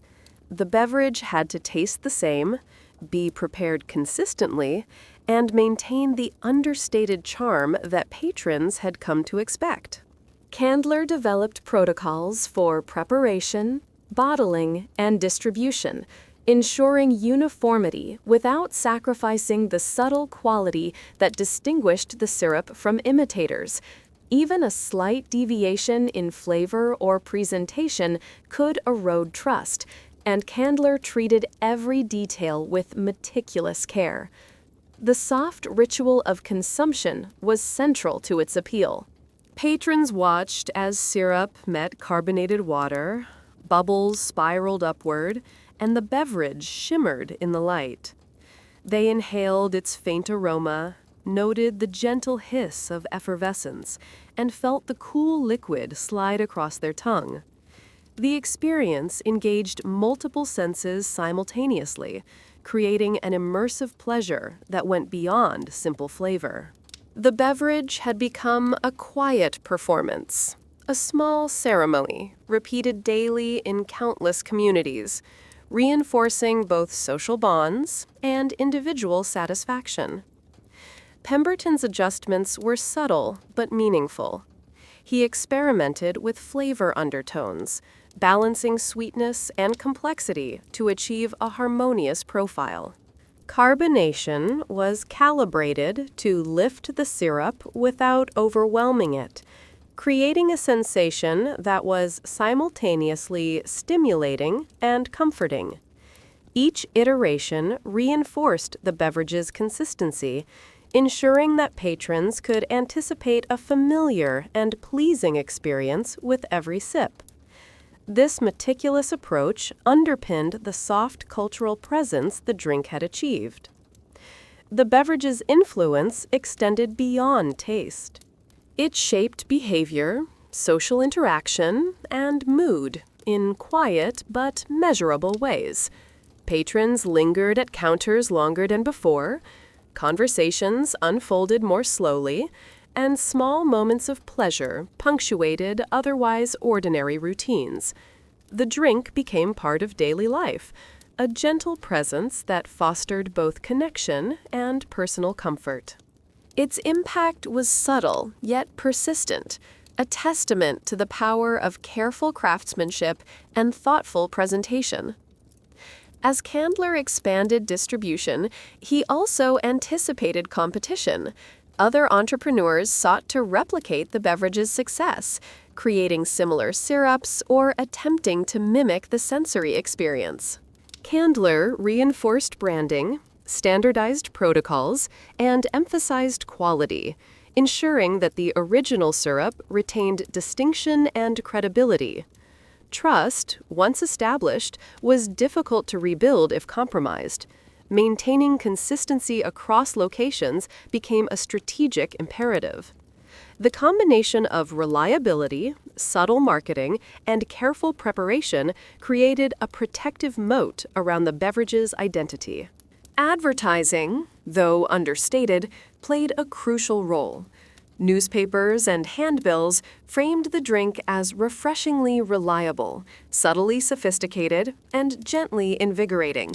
The tone was calm and approachable, inviting patrons without pressure. Repetition and familiarity reinforced perception, allowing people to recognize and trust the product before even tasting it. This alignment between expectation and experience strengthened loyalty, ensuring that each new location could establish credibility quickly. The beverage's cultural resonance continued to grow. Patrons no longer regarded it as merely a sweet tonic. It had become a comforting presence, a ritual, and a subtle marker of taste. Soda fountains provided context, social interaction, and visual spectacle, while the syrup and carbonation provided sensory satisfaction and gentle lift. Each interaction reinforced the beverage's identity, embedding it in daily life and shaping behavior subtly yet persistently. Pemberton's ongoing refinements ensured that the drink remained distinctive. Even as imitators appeared, his adjustments to flavor, carbonation, and presentation maintained a sense of uniqueness that was difficult to replicate. Patrons may not have consciously noted every detail, but their enjoyment and repeated visits reflected an unconscious recognition of quality and consistency. The beverage had evolved from a simple tonic into a sensory and cultural experience, quietly shaping both expectation and satisfaction. By the close of this chapter in the beverage's history, it had achieved a quiet dominance in the local and regional market. Patrons were loyal, soda fountains relied on its consistent draw, and its subtle cultural influence had become undeniable. The groundwork for national recognition was laid, supported by careful craftsmanship, strategic expansion, and subtle marketing. What had begun as a modest experiment was poised to enter the broader consciousness of America, carried forward by trust, ritual, and experience. And yet, despite this growth, the drink retained its unassuming charm. It was never flashy, ostentatious, or aggressively marketed. Its appeal rested on quality, subtle engagement, and consistency. Patrons returned not for spectacle, but for the quiet assurance of satisfaction.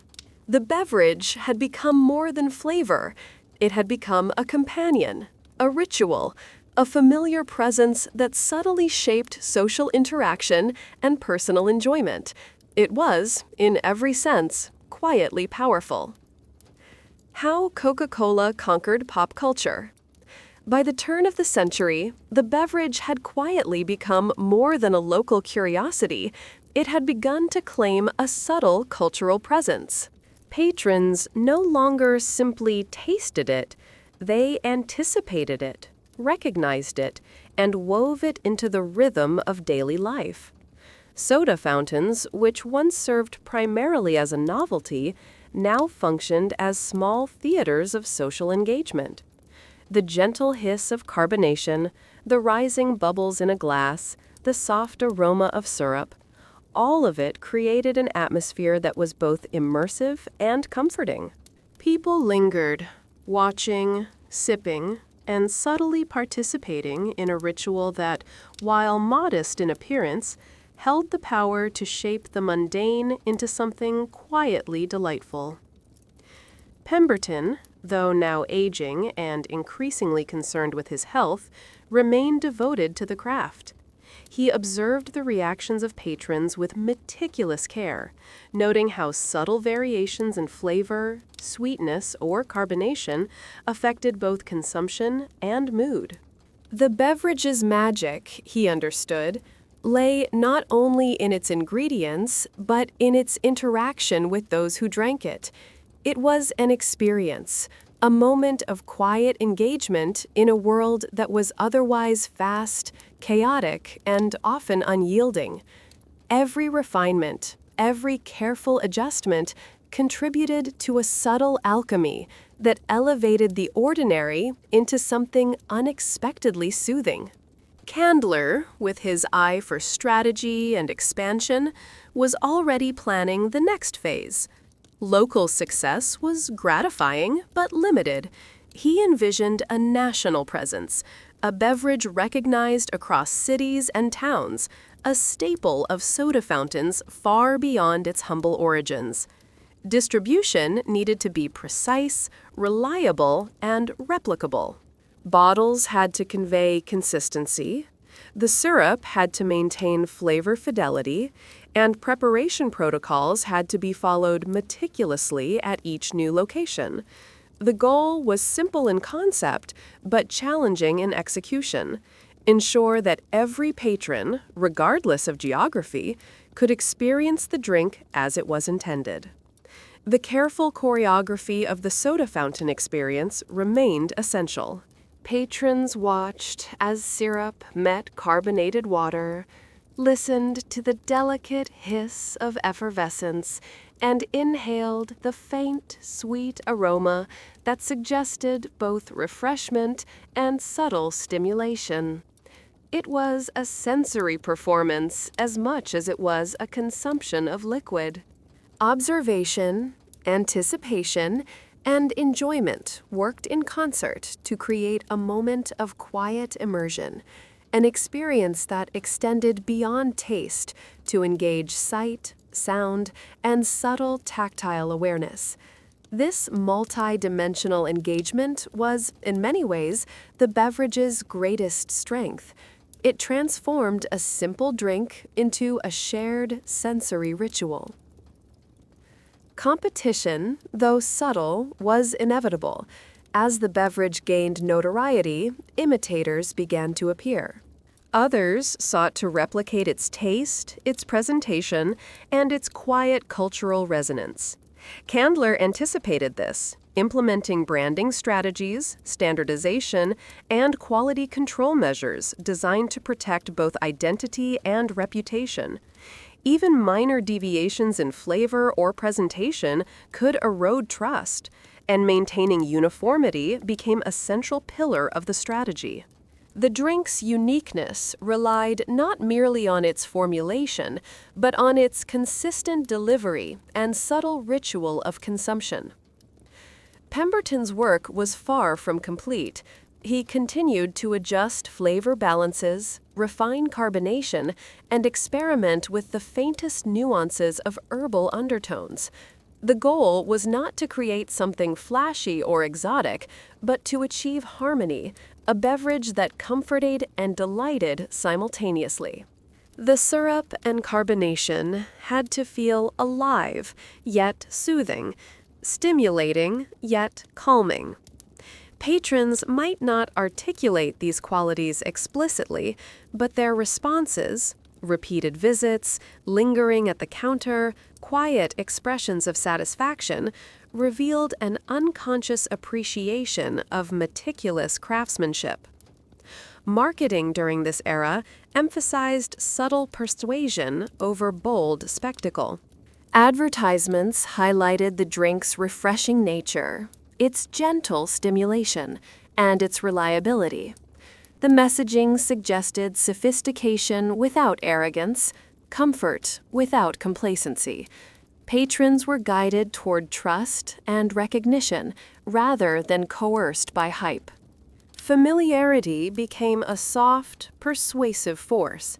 Repetition in advertising, combined with the consistent experience at soda fountains, embedded the beverage into the consumer's daily consciousness. As the beverage moved into new towns and cities, patrons began to recognize its presence instantly. The sensory signature, the delicate fizz, the subtle aroma, the familiar sweetness, created immediate recognition. People could rely on the drink to deliver a consistent, enjoyable experience, reinforcing trust and building quiet loyalty. The beverage's influence extended subtly but profoundly, shaping behavior and social interactions. Conversations lingered, smiles were more frequent, and small moments of pleasure became woven into the mundane fabric of life. The partnership between Pemberton and Candler continued to bear fruit. Craftsmanship and strategy worked in concert, one ensuring quality and sensory delight, the other ensuring reach, consistency, and brand integrity. Together, they had transformed a modest syrup into an experience that engaged patrons on multiple levels. The drink had become a ritual, a comforting presence, and a quietly influential cultural force. In parallel, social observation provided insight into the beverage's role in daily life. Patrons were more relaxed, more attentive to surroundings, and subtly influenced by the sensory environment of the soda fountain. The beverage, through its flavor, effervescence, and ritual, encouraged a slower cadence, a brief pause in otherwise hectic routines. It shaped not only individual enjoyment, but communal behavior, subtly fostering shared experiences and connection. This understated social influence, while invisible in the moment, accumulated over repeated interactions to embed the beverage deeply into local culture. As distribution expanded further, Candler's vision of a national presence became increasingly feasible. Infrastructure, logistics, and standardized protocols allowed the syrup to maintain its identity across growing distances. Patrons could visit soda fountains far from its original location and experience a familiar, comforting, and subtly elevating drink.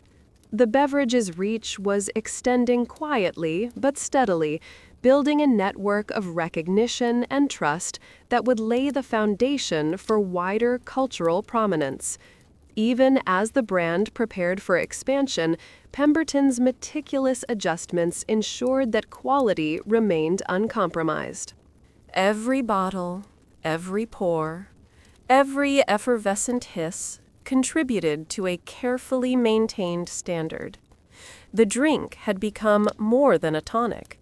It was an immersive, multi-sensory experience whose influence extended beyond mere flavor. Patrons were not just consuming a beverage, they were participating in a ritual that shaped mood, social interaction, and personal satisfaction. And so, as the dawn of the 20th century approached, the beverage quietly stood on the threshold of wider recognition. Its journey from a modest experiment in a pharmacy to a cultural mainstay had been deliberate, precise, and understated.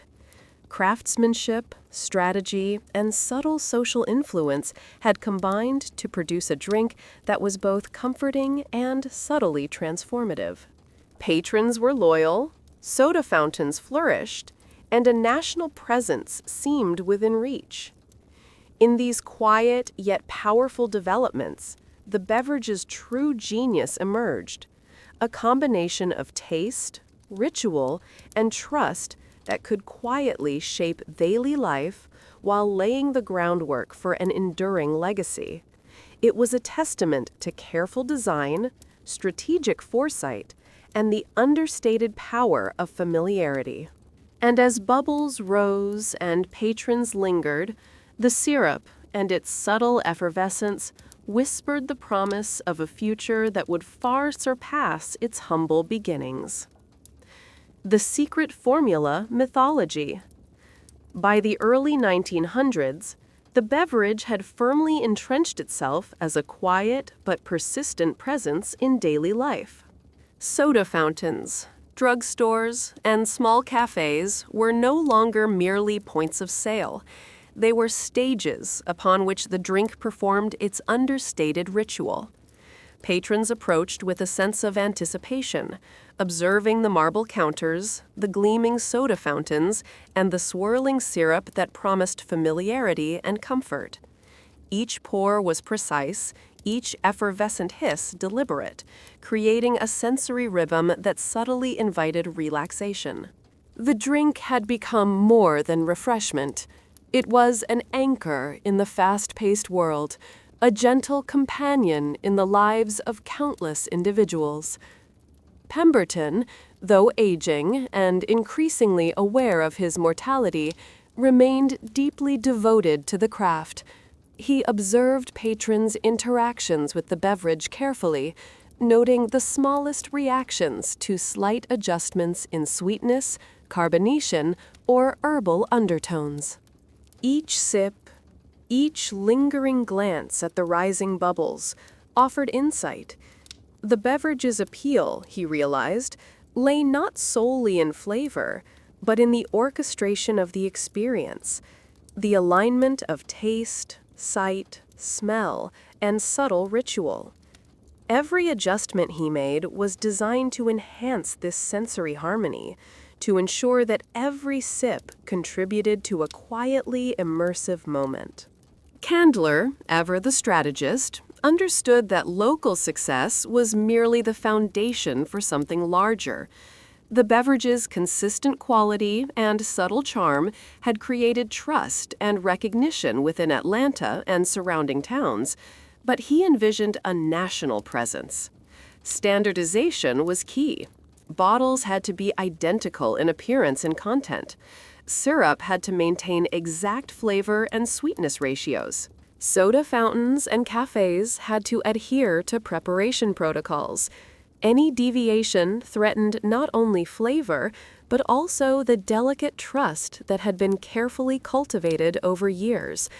In this sense, expansion was as much about preserving integrity as it was about reaching new markets. The sensory performance of the soda fountain experience continued to captivate patrons.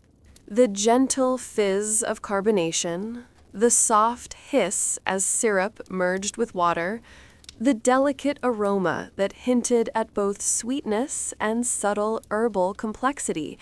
All of it created a multi-sensory moment that transcended the simple act of drinking. Observation and anticipation heightened enjoyment.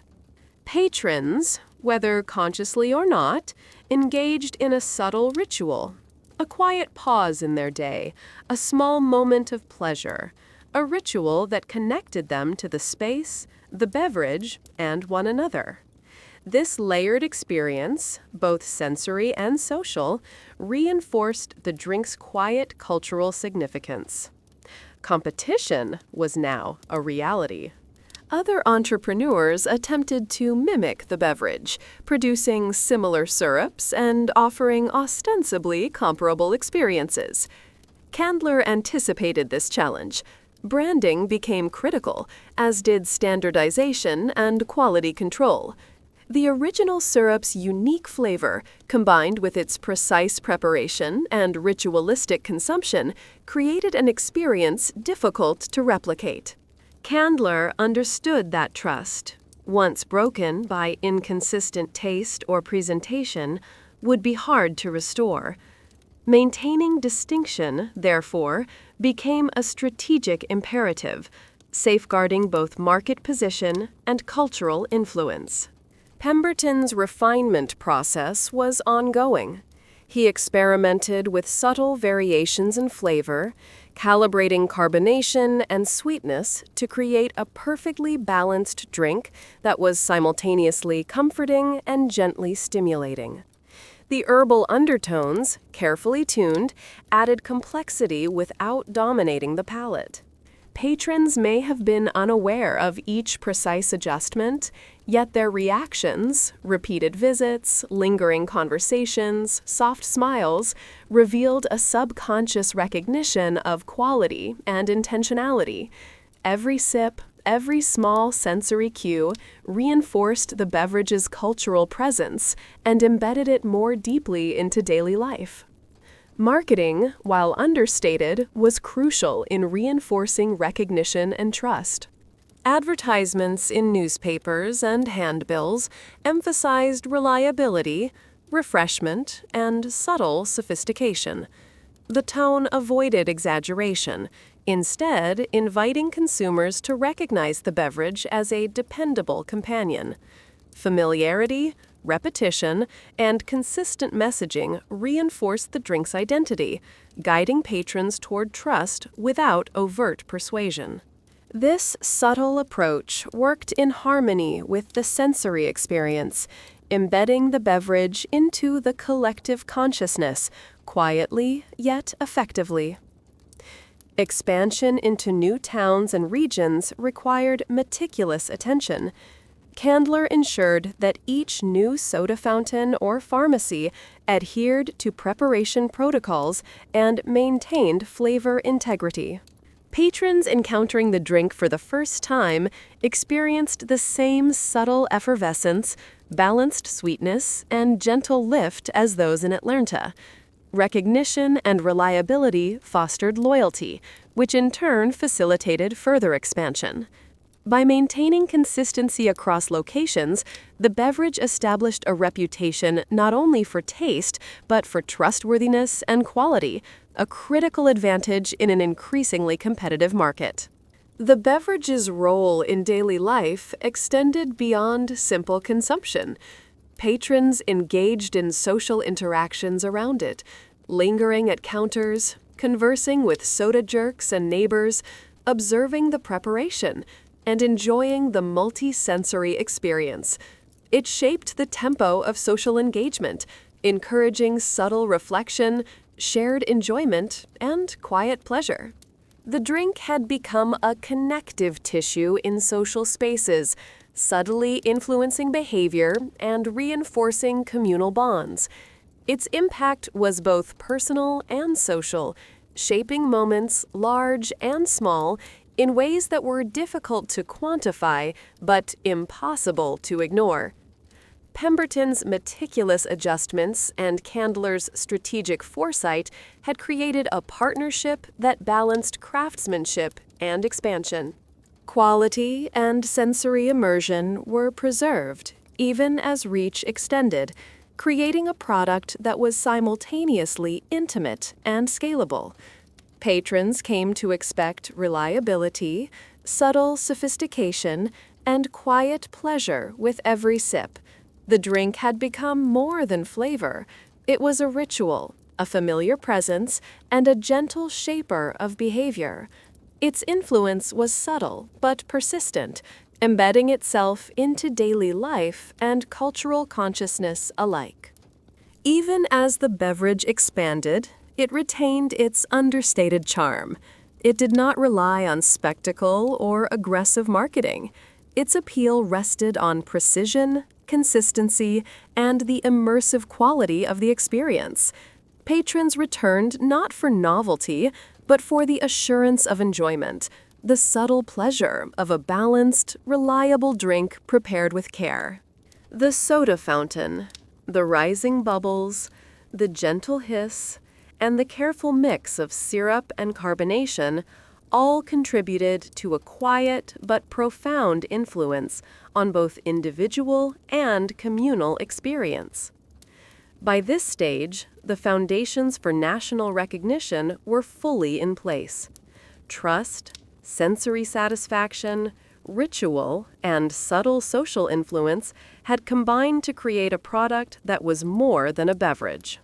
It was an experience, a ritual, a cultural touchstone in the making.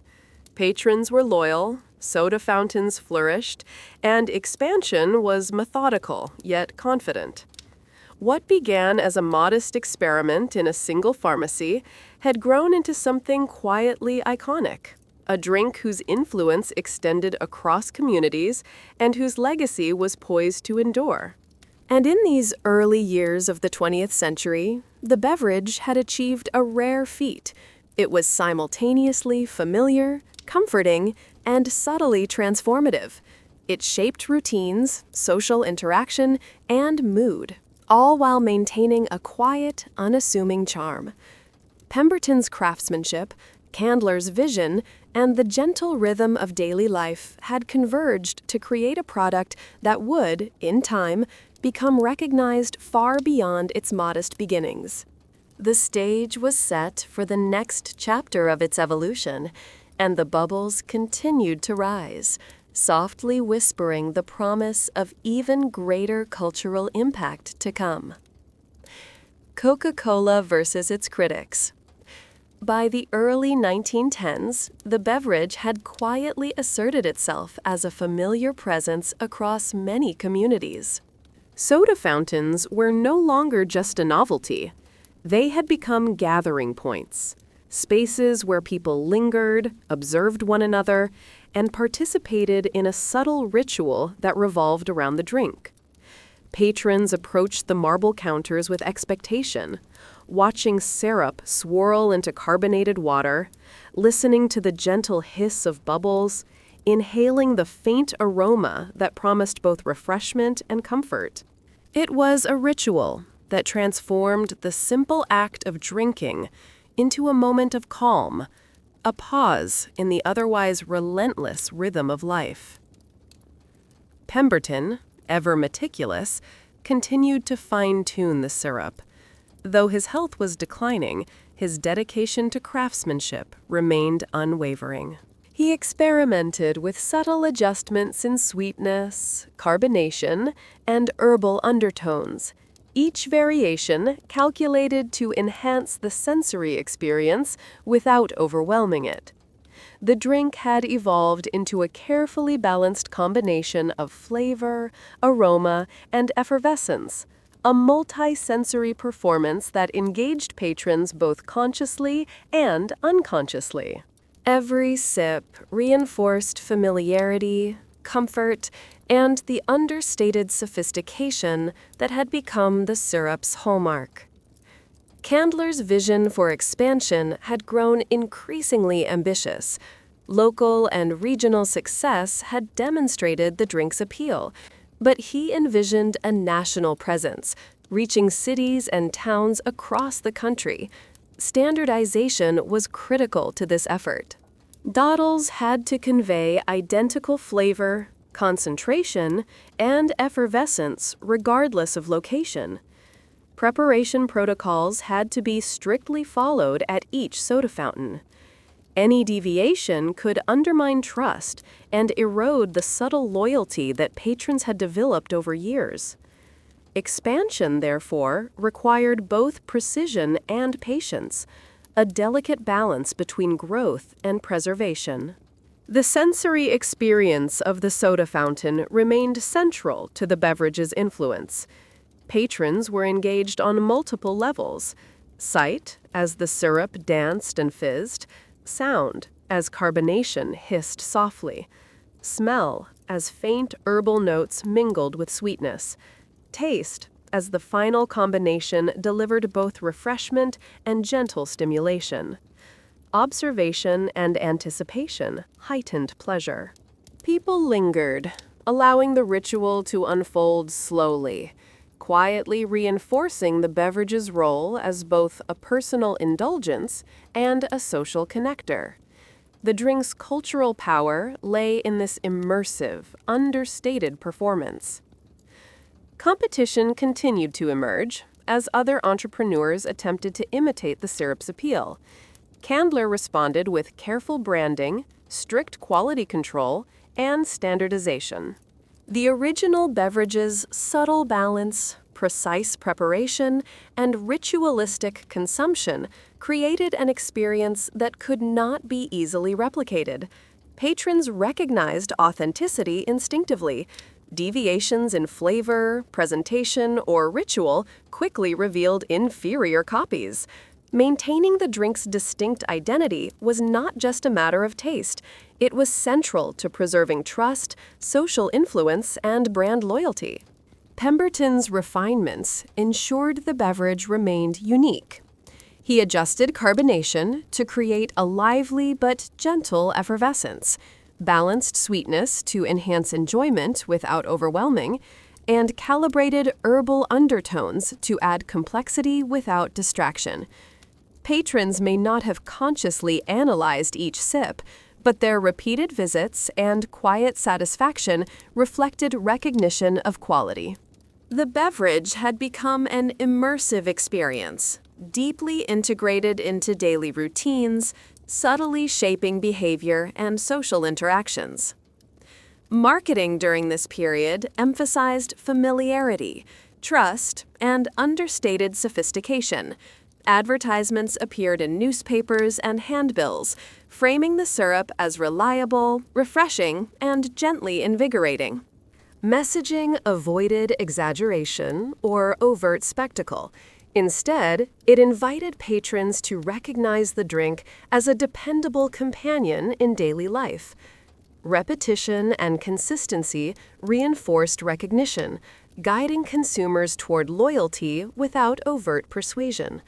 This subtle alignment between expectation, experience, and messaging strengthened the beverage's cultural presence.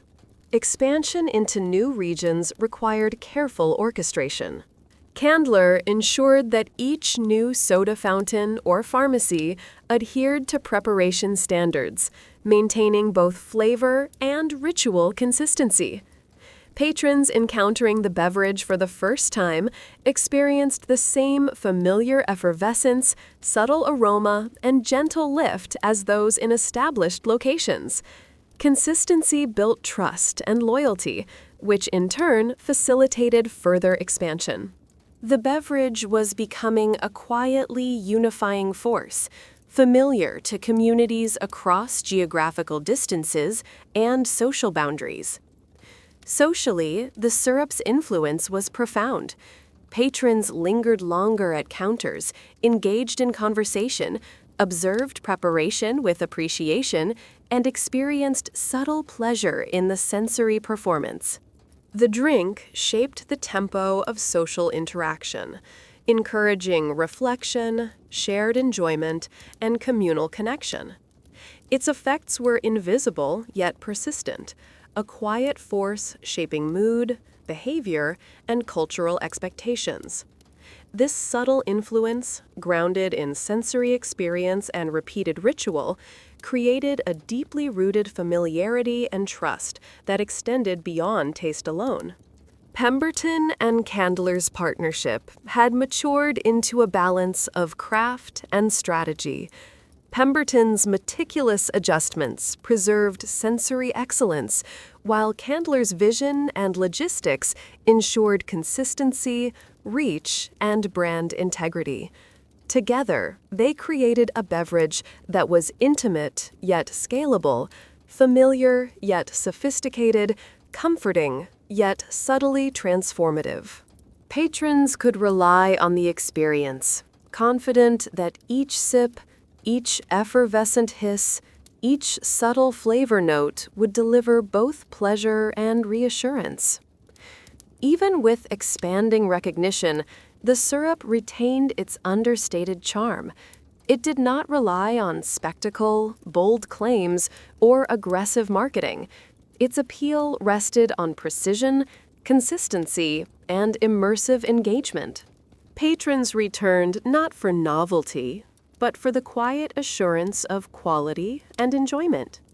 The beverage had become a ritual, a social connector, and a subtle influencer of mood and behavior, a presence that shaped daily life while remaining gentle, unassuming, and comforting.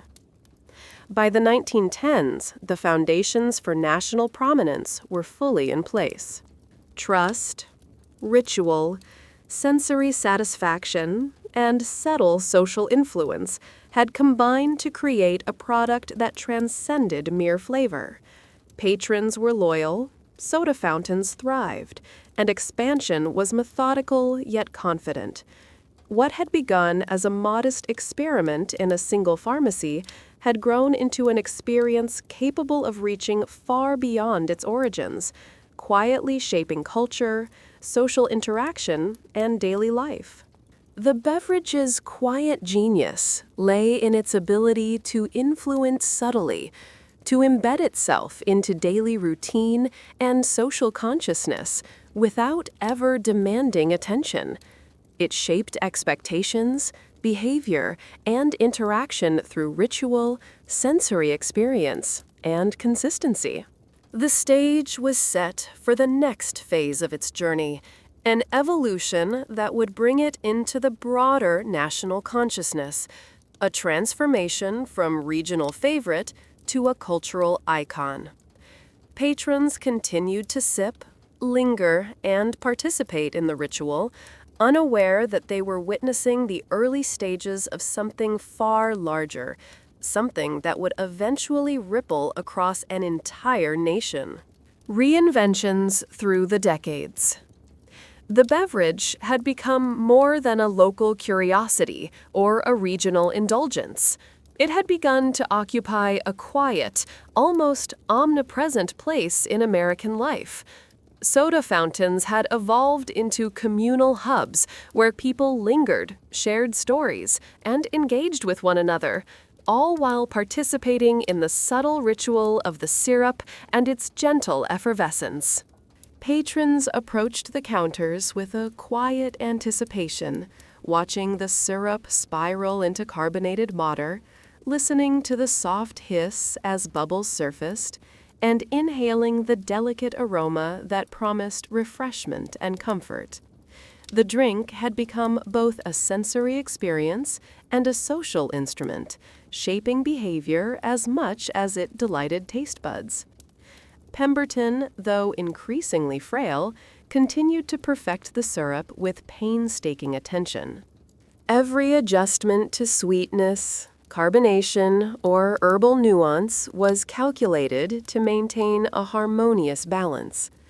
Patrons might not have consciously noted the subtle distinctions, but their reactions, lingering smiles, repeated orders, quiet satisfaction, betrayed a deep appreciation for the craft behind the beverage. The combination of flavor, aroma, and effervescence created a multi-sensory experience, one that engaged taste, smell, sight, and even sound. The ritual of drinking had become a quietly immersive performance, a pause in the relentless tempo of life that allowed for reflection, enjoyment, and subtle social cohesion. Candler, always strategic, had extended his vision beyond local and regional markets. He envisioned a national network of soda fountains and retail outlets where the beverage could be enjoyed with the same consistency and charm as in Atlanta. Achieving this required meticulous standardization. Bottles had to match in appearance and content, syrups had to adhere to exact ratios, and preparation protocols had to be rigorously followed.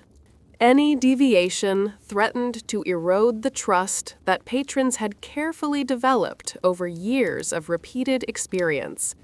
Expansion was a delicate dance between growth and preservation, between ambition and fidelity to the product's subtle genius. The sensory ritual remained central to the beverage's influence. Patrons were not just drinking, they were participating. Each pour, each swirl, each hiss of carbonation contributed to a layered experience that engaged multiple senses. Observation, anticipation, and consumption unfolded together, creating a slow, deliberate moment of pleasure that contrasted sharply with the fast pace of the modernizing world. The drink had become an anchor in the daily lives of its consumers, a comforting presence that could shape mood and social interaction almost imperceptibly. As the beverage expanded, competitors began to emerge, attempting to replicate the syrup's success. Entrepreneurs produced look-alike drinks and imitated preparation rituals, hoping to capture the same appeal. Candler responded with strict quality control, careful branding, and adherence to preparation standards. Patrons quickly distinguished authenticity from imitation. Subtle variations in flavor, effervescence, or ritual exposed inferior copies. Maintaining the beverage's distinct identity was essential, not just for taste, but for preserving trust, social influence, and loyalty. The experience, not just the ingredients, was the true value. Pemberton's refinements were never static. He continued to calibrate sweetness, carbonation, and herbal undertones to ensure that every sip provided balance, delight, and subtle stimulation. Even minor adjustments contributed to a sophisticated sensory profile that patrons may have taken for granted but responded to instinctively. Each glass of the beverage was a carefully orchestrated moment designed to satisfy, to comfort, and to engage on multiple levels. The drink had evolved into an experience, a ritual embedded in social space and daily routine, one that shaped both behavior and expectation. Marketing complemented the sensory experience without overshadowing it. Advertisements were understated, emphasizing trust, refreshment, and quiet sophistication rather than spectacle. Patrons were encouraged to recognize the beverage as a dependable companion, a subtle promise of enjoyment woven into everyday life. Repetition and consistency reinforced recognition, establishing loyalty through familiarity rather than persuasion. The alignment between expectation, sensory experience, and messaging created a holistic influence that extended far beyond taste alone. Expansion required careful orchestration. Candler ensured that new soda fountains adhered to preparation standards, that syrup quality remained consistent, and that the ritual of consumption was preserved. Patrons encountering the beverage for the first time experienced the same effervescence, subtle aroma, and balanced flavor that longtime consumers had come to trust. Familiarity reinforced confidence, and confidence fostered loyalty, which in turn facilitated further growth. The beverage was becoming a quietly unifying presence, familiar across geographic and social divides, shaping behavior, mood, and communal interaction. The social impact of the beverage was subtle but profound. Patrons lingered longer at counters, observed preparation with interest, and engaged in conversation with one another. The act of drinking was a shared, multi-sensory experience that shaped social rhythm, encouraged reflection, and provided moments of communal pleasure. The beverage's influence extended beyond individual enjoyment, quietly shaping the norms of interaction and reinforcing shared social behavior. Its power lay in its subtlety, its ability to embed itself into daily life without ever demanding attention. The partnership between Pemberton and Candler had matured into a symbiosis of craft and strategy. Pemberton ensured sensory excellence and subtlety of flavor, while Candler ensured reach, consistency, and preservation of identity. Together, they had created a beverage that was simultaneously intimate and scalable, familiar yet sophisticated, comforting yet subtly transformative.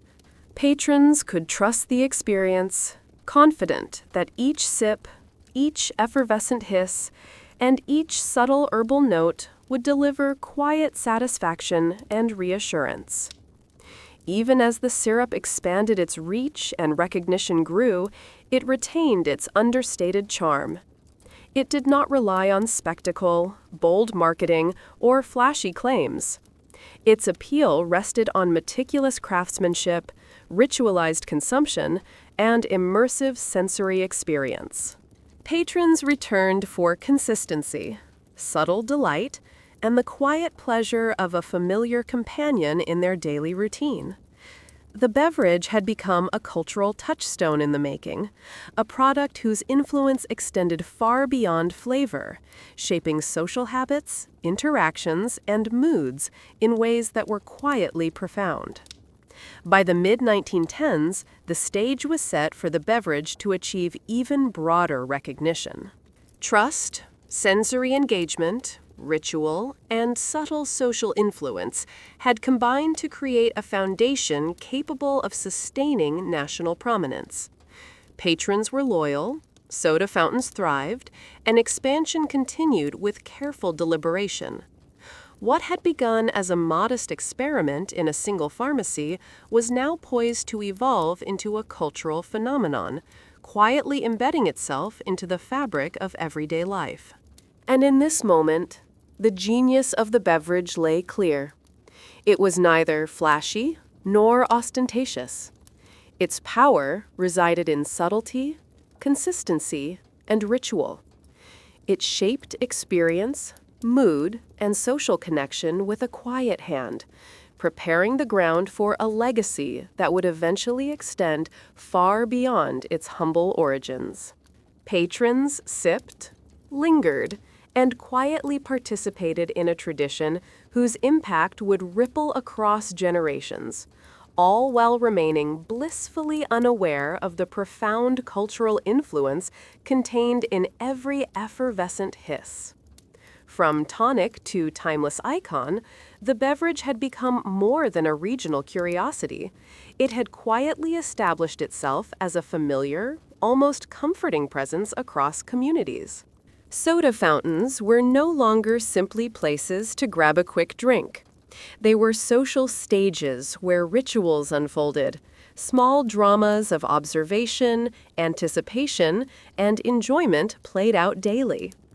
Patrons approached counters with the quiet expectation of a familiar pleasure, observing syrup spiral into carbonated water, listening to the delicate hiss as bubbles surfaced, and inhaling faint aromas that promised refreshment, comfort, and a subtle lift. It was a ritual that transcended flavor, becoming a pause, a sensory anchor, and a gentle companion to life's routine.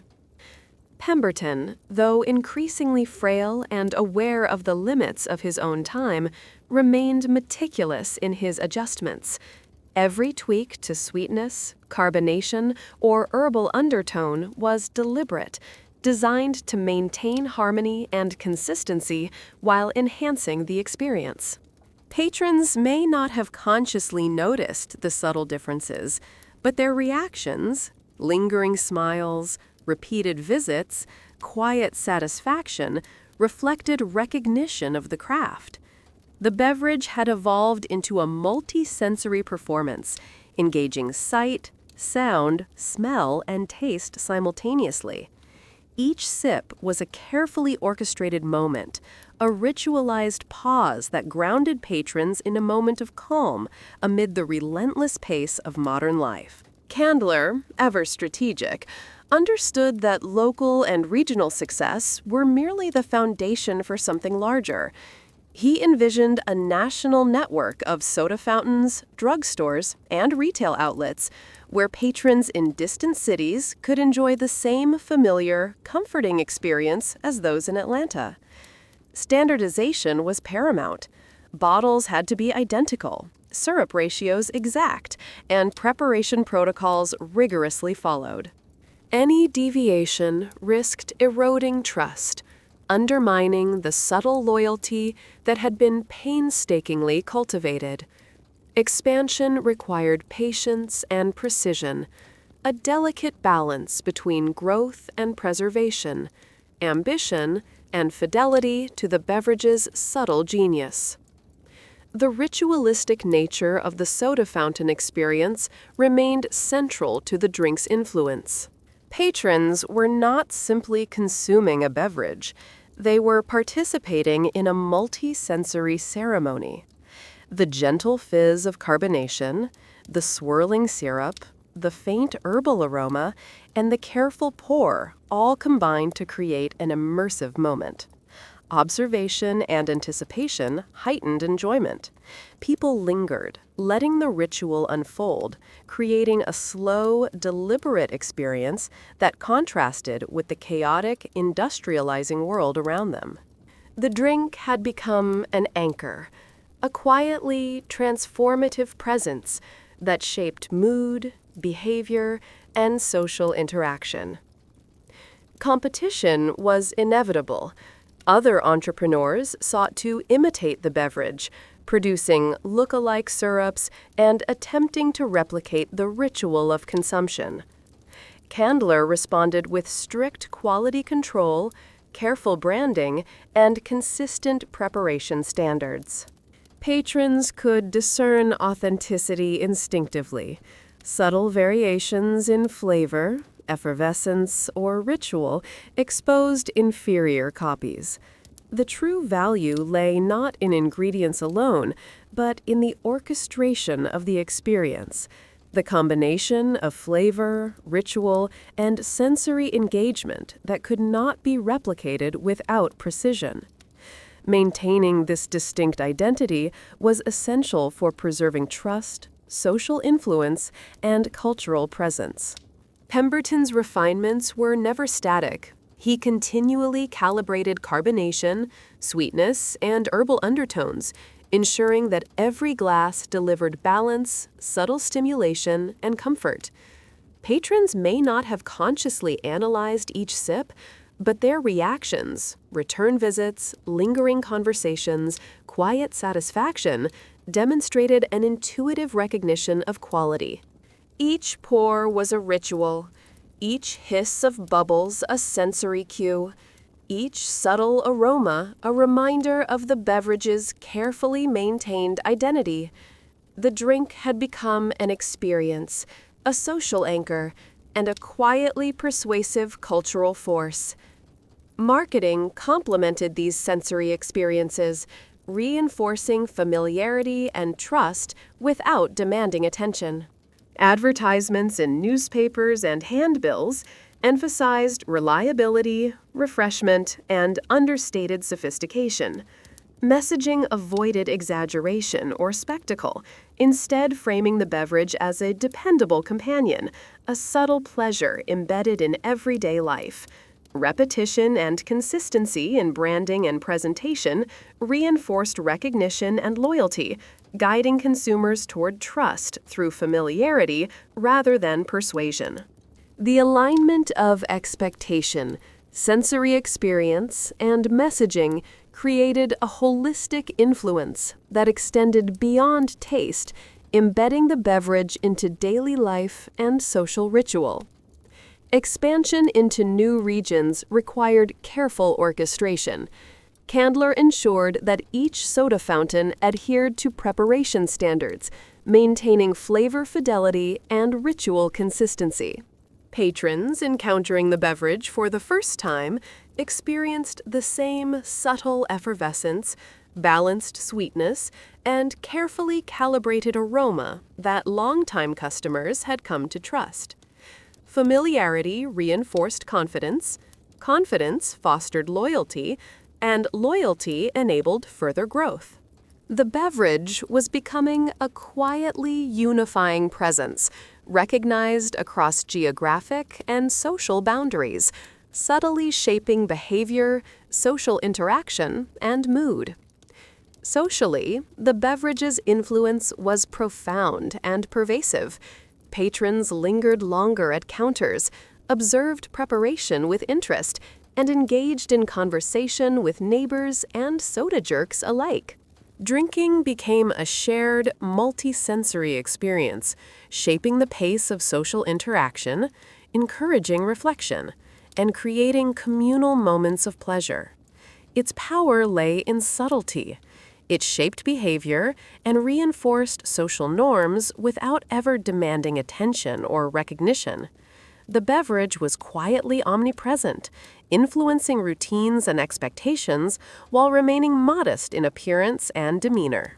The partnership between Pemberton and Candler had matured into a balance of craft and strategy. Pemberton ensured excellence in flavor, aroma, and sensory engagement. Candler ensured reach, consistency, and preservation of identity. Together, they had created a beverage that was intimate yet scalable, familiar yet sophisticated, comforting yet subtly transformative. Patrons could rely on the experience, confident that every sip, effervescent hiss, and subtle herbal note would deliver quiet satisfaction and reassurance. Even as the beverage gained national recognition, it retained its understated charm. It relied not on spectacle, ostentation, or aggressive marketing, but on meticulous craftsmanship, immersive ritual, and consistent sensory experience. Patrons returned not for novelty, but for the quiet assurance of satisfaction and the gentle pleasure of familiarity.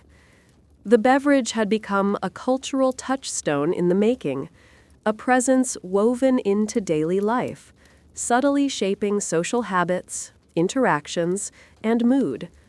Its influence, though invisible in the moment, accumulated over time to create a quietly profound legacy. By the late 1910s, the stage was set for the beverage to fully enter the national consciousness. Trust, ritual, sensory immersion, and subtle social influence had combined to form a foundation capable of sustaining widespread recognition. Patrons were loyal, soda fountains thrived, and careful, methodical expansion continued. What had begun as a modest experiment in a single pharmacy was poised to evolve into a cultural phenomenon, quietly embedding itself into the fabric of everyday life. The genius of the beverage lay in subtlety. It shaped experience, behavior, and social connection with a gentle hand, embedding itself into daily routine without overt spectacle. Patrons sipped, lingered, and participated in a ritual whose impact would ripple across generations, all while remaining blissfully unaware of the profound cultural influence contained in every effervescent hiss, every gentle swirl, and every carefully calibrated note of sweetness.